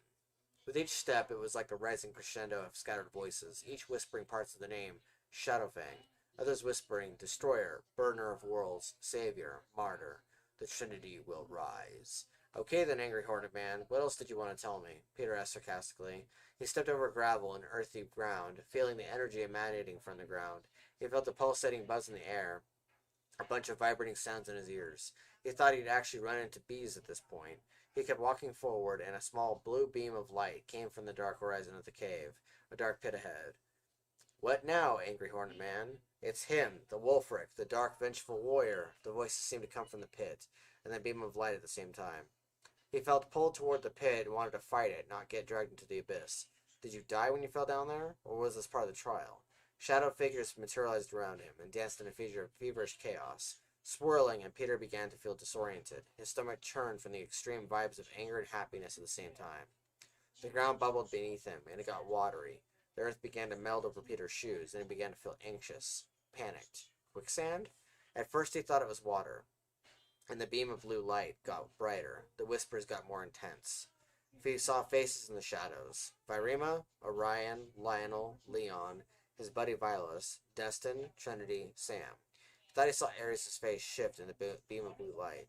Peter, over here. No! Peter, over here!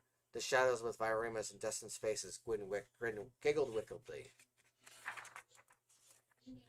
He heard voices in his head get deafening. Sorry, make sure I was on the right page. He heard voices in his head get deafening, drowning out what he heard around him. The ringing got intense, and his knees buckled. His hand clapped to both sides of his face, trying to block out the noise. Focus, Wolfric. Focus on the goal. This is a test of wits. The voice that's been in his head for years now. Malachus. The shadow that was Virimus sauntered over to him, and swirled in a puff of smoke, twirling around him. Part of her shadow seemed to be missing, like it was broken, disjointed. Peter, the boy in my youth, longtime family friend, the girlfriend you never had. She giggled in his ear. The boy who never escaped his uncle's shadow. Peter scowled, his fingers flexed. The boy who never escaped his uncle's shadow. The blood boiled in his veins. He snarled. The Prince of Atreides. A boy, not a man. Destroyer of innocence. The shadow of Destin's face simpered, and its claw-like hand snaked around Peter's neck, as its gray face of death kissed his cheek. The earth continued to boil beneath his feet, and he felt himself sink. He sidestepped it to avoid falling into the abyss, and the blood that trickled out of the earth began to rise in streams of crimson and twirl into forms of people.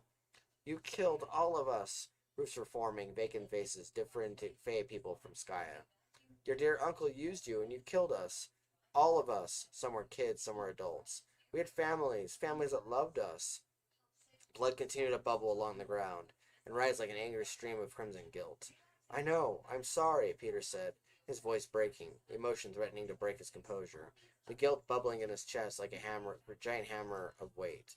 It's Alex's fault, not Kresh, Malachus reminded him. Isn't it both of them? They both fell over power, and he, along with his friends, got caught up in the crossfire, a bloodbath of warfare. Join me, join us. In the darkness, I can be truly yours. Virima twirled around Destin, and Destin dissipated into the pit, giggling.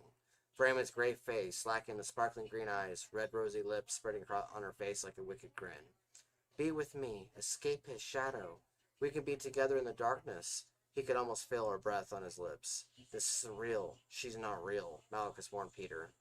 His fingers ran through her hair, which dissipated in his grasp, contrasting to his real friend's hair that would have flowed like a beautiful fire in his hand. Her lips parted, a dance of a tongue. Peter felt lured into her touch. He felt her soft skin and wanted to kiss her, but something stopped him. The shadow could only hold a corporeal form for a short time before it would turn to smoke again. Another shadow stepped from the pit, this one nearly identical to Virima's, only her eyes were blue, a shadowed face, bright lightning blue eyes, and it seemed the other half of her was missing, just like Virima. A red orb floated down from behind Virima, crimson-colored and a haunting glimmer. It sparkled its shine behind the ghostly shadow of his best friend. Of course, I'm right here with you, Virima's shadow impersonator kissed Peter. Taste it, the darkness, the power. Be with it, with me, she whispered to him. The orb floated just within his reach, and some instinct, a pulling sensation in his gut, told him to grab it. He held it in the palm of his hand. It seemed to be a physical sphere, and it meshed with his fingers, shifting like a liquid. He felt a massive power from within the sphere. The spear of destiny. He heard the voice in his head. Be with us, the passion of your heart, truly divine. Trinity's shadow whispered on the other side of Irema. Peter, don't listen. Listen to me. Allow me to show light. I learned it from you. Ares said from the beam of blue light. The whispers got angrier. Be quiet, Mutt. Peter, listen to us. We know the truth. We know the real you. Ares barked deeply at the shadows and growled. Seize the spear. Use it on the shadows. You have to. This is a part of the trial, Pete. Don't be tempted by the pretty ladies. Ares growled. Join the shadows, betrothed Wolfric. Be with us. All of the power of the universe. Taste it on my lips. It's all yours to have. All the shadows danced around Peter. Firema giggled and sauntered with them, her arms around his neck, spinning with him in the air. Firema, Peter whispered. Let me kiss you, handsome, Firema giggled. Peter, listen to the light within you. Firema, the real Firema, is here with me. Your family's here with me, Ares said from the beam. Let me show you the light. Tendrils of white light swirled throughout the cave. The shadows hissed in angry choruses. The pull on Peter's gut became suffocating. He couldn't breathe. The shadowed face of Firema inched closer, her lips closing on Peter's. He could feel a burning sensation in his chest, like his life force being drained from his mouth as she sucked on his lips. Her lips coaxing his mouth open, tongue probing just inside his mouth. He felt himself needing her touch, a sudden thirst. He fought against it, groaning, closing his eyes shut. I shoved the red sphere at her. The red sphere burned bright inside her shadowed chest, and her face twisted, her eyes turning malevolent and angry. A hissing sound tore from her mouth. All he could see was laughing, angry faces, beady red eyes, and feral, hungry grins. He clapped his hands to his head and screamed, a feral ripping of his vocal cords. He felt the pain within him become unbearable, the guilt of the dead due to his hand, the blood that surrounded him, children giggling wickedly. The beam of light became blinding, a sheer sound of white noise and ringing deafening. Ah! Peter screamed again. He felt a paw on his knees and then licking on his face.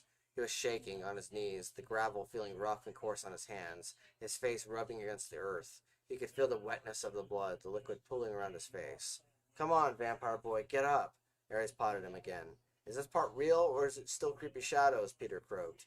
Did my tongue feel real? I can slip you the tongue if you want instead, Ares yipped. No, Peter shook his head. Your loss. Peter noticed as he shakily got to his feet that Ares was wearing a red cape, the one he had years ago. Where did you come from? Peter asked. Long story short, you called me, and I saw you were doing the Spear of Destiny. I don't care about rules, so I came to help my vampire, Ares barked. Fair enough. I don't even know what the hell this is. Peter saw the shadows lurking nearby. As Peter and Ares began to walk along the precipice of the cliff to the abyss, the shadows didn't come closer. Wait, why are they staying? Peter asked. I'm a hellhound, a universal entity. They won't bother you too much now. Your demons are at bay, Ares yipped. That sounds weird and cryptic, Peter said. Yep, it would to a regular vampire boy, Ares replied. The beam of light shined along the cave wall, the drawings being lit up like crystal lights, different varying colors of blue, purple, red, orange. What looked like a projection of some kind had appeared. Peter saw things happening. Armies charging battlefields, an older version of Peter leading the armies, with a regal-looking Virima battle-hardened with him. This Peter had darker eyes, and the scar on his face was more pronounced. The cave wall tore at the edges. Pieces of shrapnel and bits of dirt sprang everywhere. A clawed hand popped out of the wall, and then Peter saw the rip in the wall grew bigger, and then it exploded. A girl with rotted skin and popping bones, a gurgling coming out of her mouth, hissed at Peter. What the hell? Peter spluttered. Your guess is as good as mine, Ares barked. An army of bodies trampled over the girl and marched forward. Peter saw different bodies with rotted skin and a few with blood seeping from their torn faces. Skin barely edged together, sinewy tissue, dripping with guts. A dark form pelted towards Peter and slammed into him. He felt himself get launched backwards and felt his body begin to be swallowed by the pit. And then he felt teeth digging into his cloak from behind at the scruff of his neck. Peter then felt himself get flung upwards out of the pit and land with the dark form near him. A groaning sound escaped the person's mouth. Sammy? Peter asked. He recognized her dark cloak and her clothes, her dark hair streaming along the ground. An orb of red glimmered from her fingers, similar to the orb he held in his own hand. The next Shadow Fang, Dark Protector, Slayer of Worlds, Night Shadow. A voice from around the cave said, Night Shadow, Night Shadow, Night Shadow. The shadowy forms sang in chorus chants.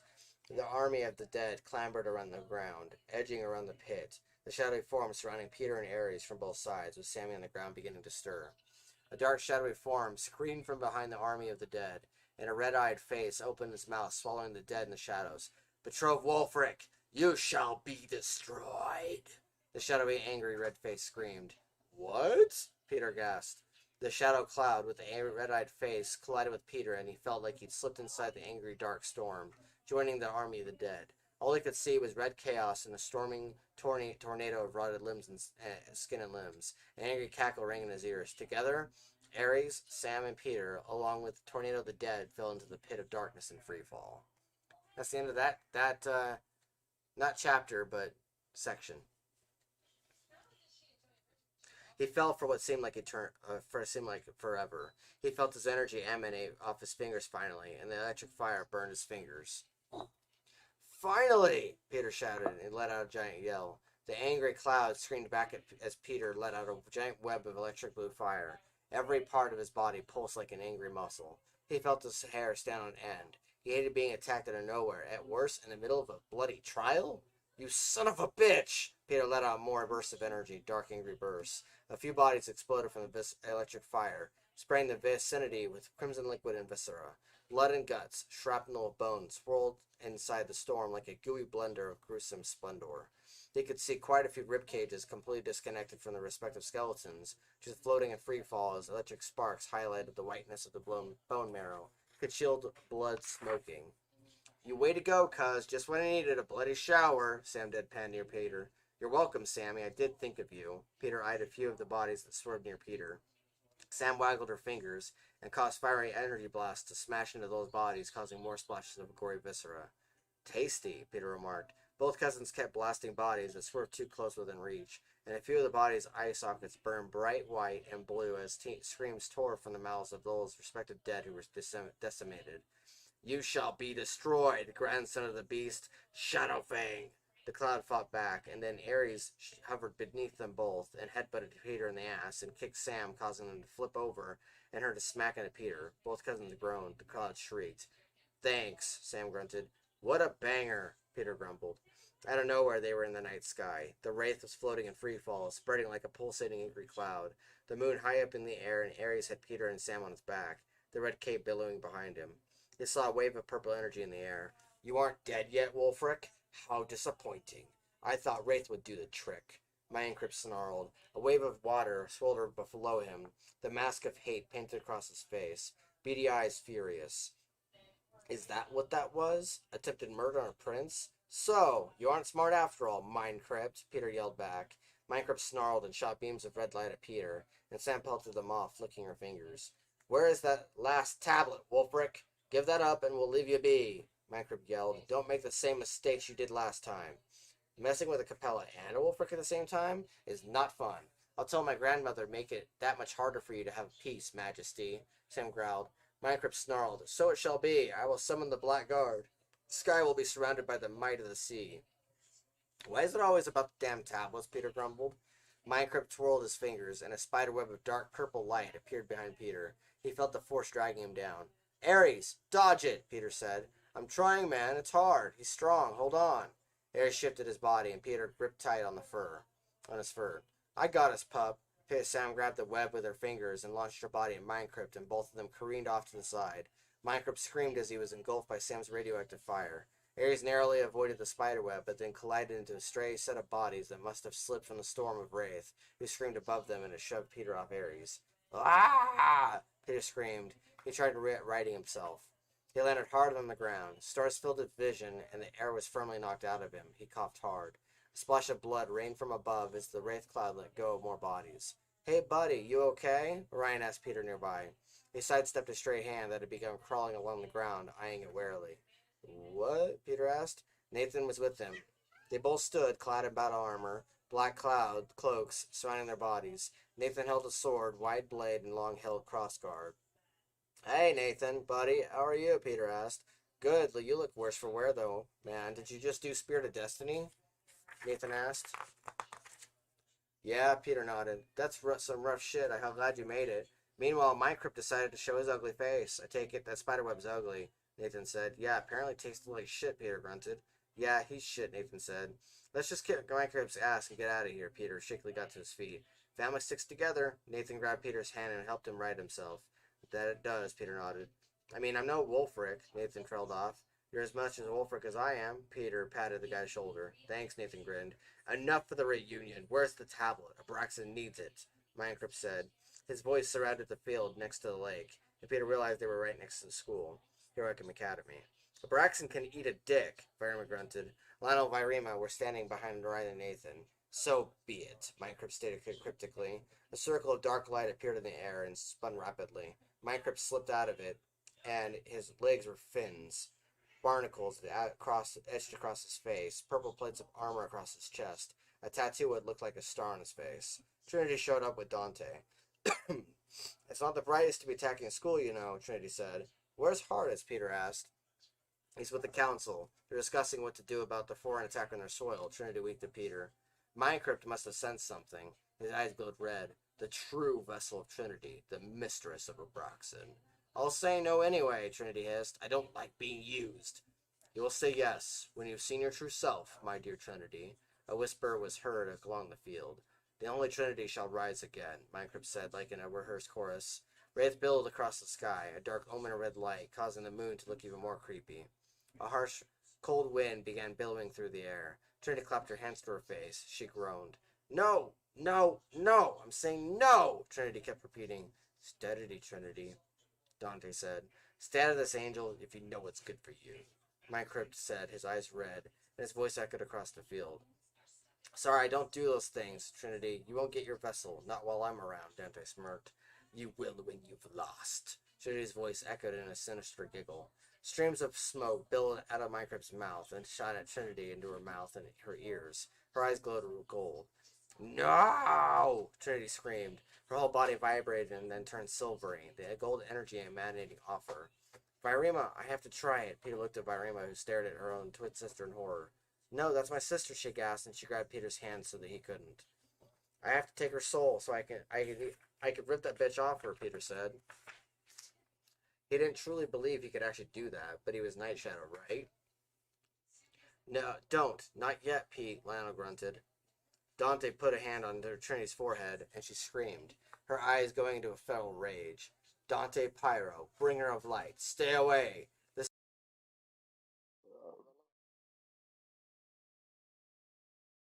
out of Trinity's mouth. Hang on a second.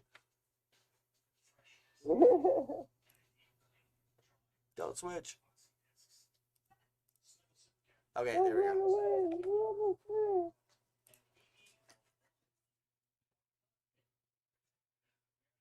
Where was I at? There we are. The evil, sinister voice growled and sent a coarse rough coming out of Trinity's mouth. Dante grunted and narrowed his eyes and then closed them. Minecraft shot a wave of purple death at Dante, and he repelled it off. Peter grabbed him, at him, and he fought back. Purple waves met electric blue fire, clashing several times. He twirled his fingers and created a dark purple web again, and Peter went to repel it, and Minecraft made his move again, shooting a wave of blue at Peter's back, crumpling him to the ground. He felt his back sizzle and burned. He screamed. Lionel gripped Minecraft off the ground and shot him in the air, then fired off his musket, bursting the armor on his chest. Minecraft fell to the ground. For a moment he didn't move, then a web of electric energy radiated around them, like a web of purple fire. Everyone flew back, except Peter. He didn't move. He was forced to the ground. Peter felt himself being surrounded by dark energy and then realized he couldn't move at all. I warned all of you, Minecraft spoke. What the hell? He looked around him as he got up moments later. A devil's trap? You bastard, Virema yelled. What? Peter said. You're stuck, man, Nathan remarked. Dante had a hand on Trinity's forehead from where Peter was laying down. He wasn't sure what the crazy angel was up to. He blinked back stars and fought a dizzying spell that washed over him. Allow me to show you another sweet nightmare, Prince of Atreides. Peter heard Minecraft's malevolent voice whispering in his head. Malachus hissed at the intruder. He felt his vision swim in his eyes, Virema's face appearing in his spinning field of view. He heard bellows of outrage as he heard Lionel and Viola shout, "It's the Black Guard! The damned mermaid brought reinforcements!" A sudden piercing wave of pain shot through Peter's head as he grabbed his head and screamed. That's the end of that section. Last section of the story, of this particular chapter. He wandered down hallways, a hospital it seemed. There was a trial, an altercation with Wraith and Minecrypt, and he'd blacked out in the process. He didn't remember it happening until now. All he knew was that he was wandering down hallways endlessly, and he saw a dark shadow with his mom's face. She beckoned to him with a gnarled hand. "I died and you let me die. Son, I trusted you." Mom's voice was cracked and hoarse, like a ghastly whisper. "What?" Peter asked. His breathing increased. He felt pins and needles raking against his skin. Sweat was making his clothes stick to his body. "No, Mom, you're alive." "No, honey, I died and you let me die. You were supposed to save me." Mom now came closer and began to giggle, a deathly high-pitched noise. Her gown was torn, her heart missing in her chest, a gap in the cavity of her breast. "You let us all die. You let Ares die. Your grandfather die. Your family is dead because of you." Her voice raised sharply. "No!" Peter now moaned, and he ran down the hallways, away from her. "This will come to pass if you don't give me what I want." He heard Minecraft's voice through the overhead speakers of the hallways. He came around the corner and found himself standing in a room with a hospital bed, gnarled skeletons surrounding him, wearing blue scrubs and gowns. A head doctor checking a rotting corpse on the bed. The room was 1203. "She's gone." He let her die. The doctor was a female, her face half ripped off, her eyes sunk in blue, her mouth a rotted grin. Peter stood frozen, unsure what to do, unsure what he was involved in. "Mom?" He stood there, seeing a rotted corpse, barely the person he remembered. Machinery wired to her chest, racks of metal next to her bed, IVs tied to her arms. "You let me die, boy. It's all your fault." Mom croaked from the bed. She leaned her head up off the pillow, her face sunken, the skin rotting off her skull, her eyes dead and green, the machine saying she had no heartbeat, just a flat line. "You let me die, just like you let Ares die." A grotesque, misshapen body of fur was laying on the foot of the bed with her. A low hiss and growl escaped from its maw. "It's your fault, Peter. All your fault." Ares' head raised off the foot of the bed and growled at Peter. His eyes, dark pools of emptiness instead of the bright green Peter remembered. "No!" Peter moaned and screamed. The skeletons laughed at his misery. The doctor simpered. "Not all of us win, child. Some of us lose. Some of us lose a great deal. Everything burns in the end, my dear boy." Peter ran out of the room and down the hallways and found himself back in the room 1203.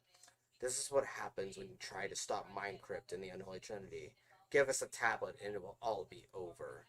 Peter heard a voice from above, and he didn't know where it came from. He heard it from the vents in the walls and the hospital loudspeakers, heard beeping from the machines as he ran down the hallways trying to escape. He pressed both hands to his face again to block it out. "This is a nightmare. It's not real," Peter kept repeating to himself out loud in his head.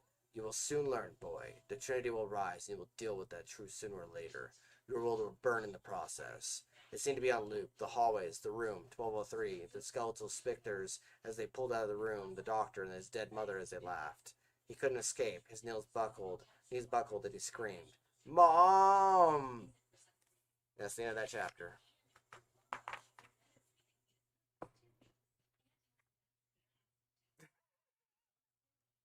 Yeah. That's the end of that chapter, buddy. Oh, okay. Remember, I told you that scene would be short. Yeah. Well, I'm falling asleep, so. That's the one that leads into chapter 14. Remember when in Violus' chapter where they see Peter's body on the ground and he's writhing and he's screaming? Yeah. That's what that leads into. That's what was going on in his head. Okay. Okay. Yep. See, it's how it's all piecing together. There's all these little puzzle pieces where you get to see other different scenes or other different variations of scenes in other people's heads. Uh-huh. Yep. That scene, I was crying when I wrote that scene, by the way. Okay. You know that, you know the room that I mentioned, 1203? Okay. That was the room my mom died in. Oh, alright. Yeah. That was that room. That was in the ICU. I don't like that. I know what you're talking about. Yeah. No, that was the ICU. And that was why I put that room in there. Okay. Okay. But yeah, so that so when I wrote that, it was like 2,000 words, 2,500 words, very short. I wrote that, and then Amber was like, "Are you okay, babe?" Because I read it out to her, and she was like, and I'm like, "I think I'm okay," and I'm like, my voice was cracking and shit, and she was just like, "That sounded more personal than what's in the story," and I'm like, "Well, like technically, it could end up in the story or it could not," and she's like, "Well, is it important?" And I'm like, yes, because it's Minecraft and it's a nightmare that he's putting in Peter's head. So he's planting that seed. And I will not confirm or deny whether or not that will actually come to pass or a version of that will come to pass, but it is something that Minecraft will use to torment the character. Okay. But yeah, no, it was a very personal thing, and I'm surprised I even was able to read that out, especially given the fact that it's 2 days after that day. Yeah, I see that. Because it's 2 years later. But yeah, and so what'd you think of that chapter? I was falling asleep on a lot of it. But no, I'll be honest with you. You know, I don't fucking bullshit. But from what I was hearing, it sounded like you were getting really descriptive on certain parts, and it actually sounded really good to me. But yeah, no, I'm just tired tonight because I gotta get up at fucking 7 to go to church at 9. So yeah, All right. so I'm just crashing out. Yeah. Not trying to, it's just, you know, it is what it is. Yeah, it is. Yeah, no, that's the thing is this podcast is me, trying out reading the chapters before I actually read them officially for an audiobook. So, and Yeah, no, I'm creating two versions, one where I read the females and the males, and then one where Amber and I read the different characters. So, but yeah, I no. So, are we wrapping up then? yeah. Okay, I'm because you seem like you're like at the very beginning, you were all fired up and you're all ready to go. And you sat there, put the thing on, you're just like, "What's up?" And then now, like, you're just all like, I don't know. Uh-huh. You're like, Yeah, that's usually when I'm like, okay, end of podcast, I'm crashing. yep. All right. So, for those that have been with us for this entire time, we appreciate you. This Very has much. been Crazy P's episode 18. Lunacy Maximum Effort is the title. I am TPAW. I'm Karnage. And Phi left us a long time ago. We just never commented. But that's Crazy P's this week for the digital version. Next week, we will do another version of this podcast in person. It's been an interesting way to do this format. Maybe I'll keep it to where when we have the camera, we'll have it shorter. That way, the actual star will be there, and I'll figure it out, like what I'm going to do. But this has been Crazy P's. Have a week. Take it easy, y'all. All right. Same bat time, same bat channel. Yeah, right.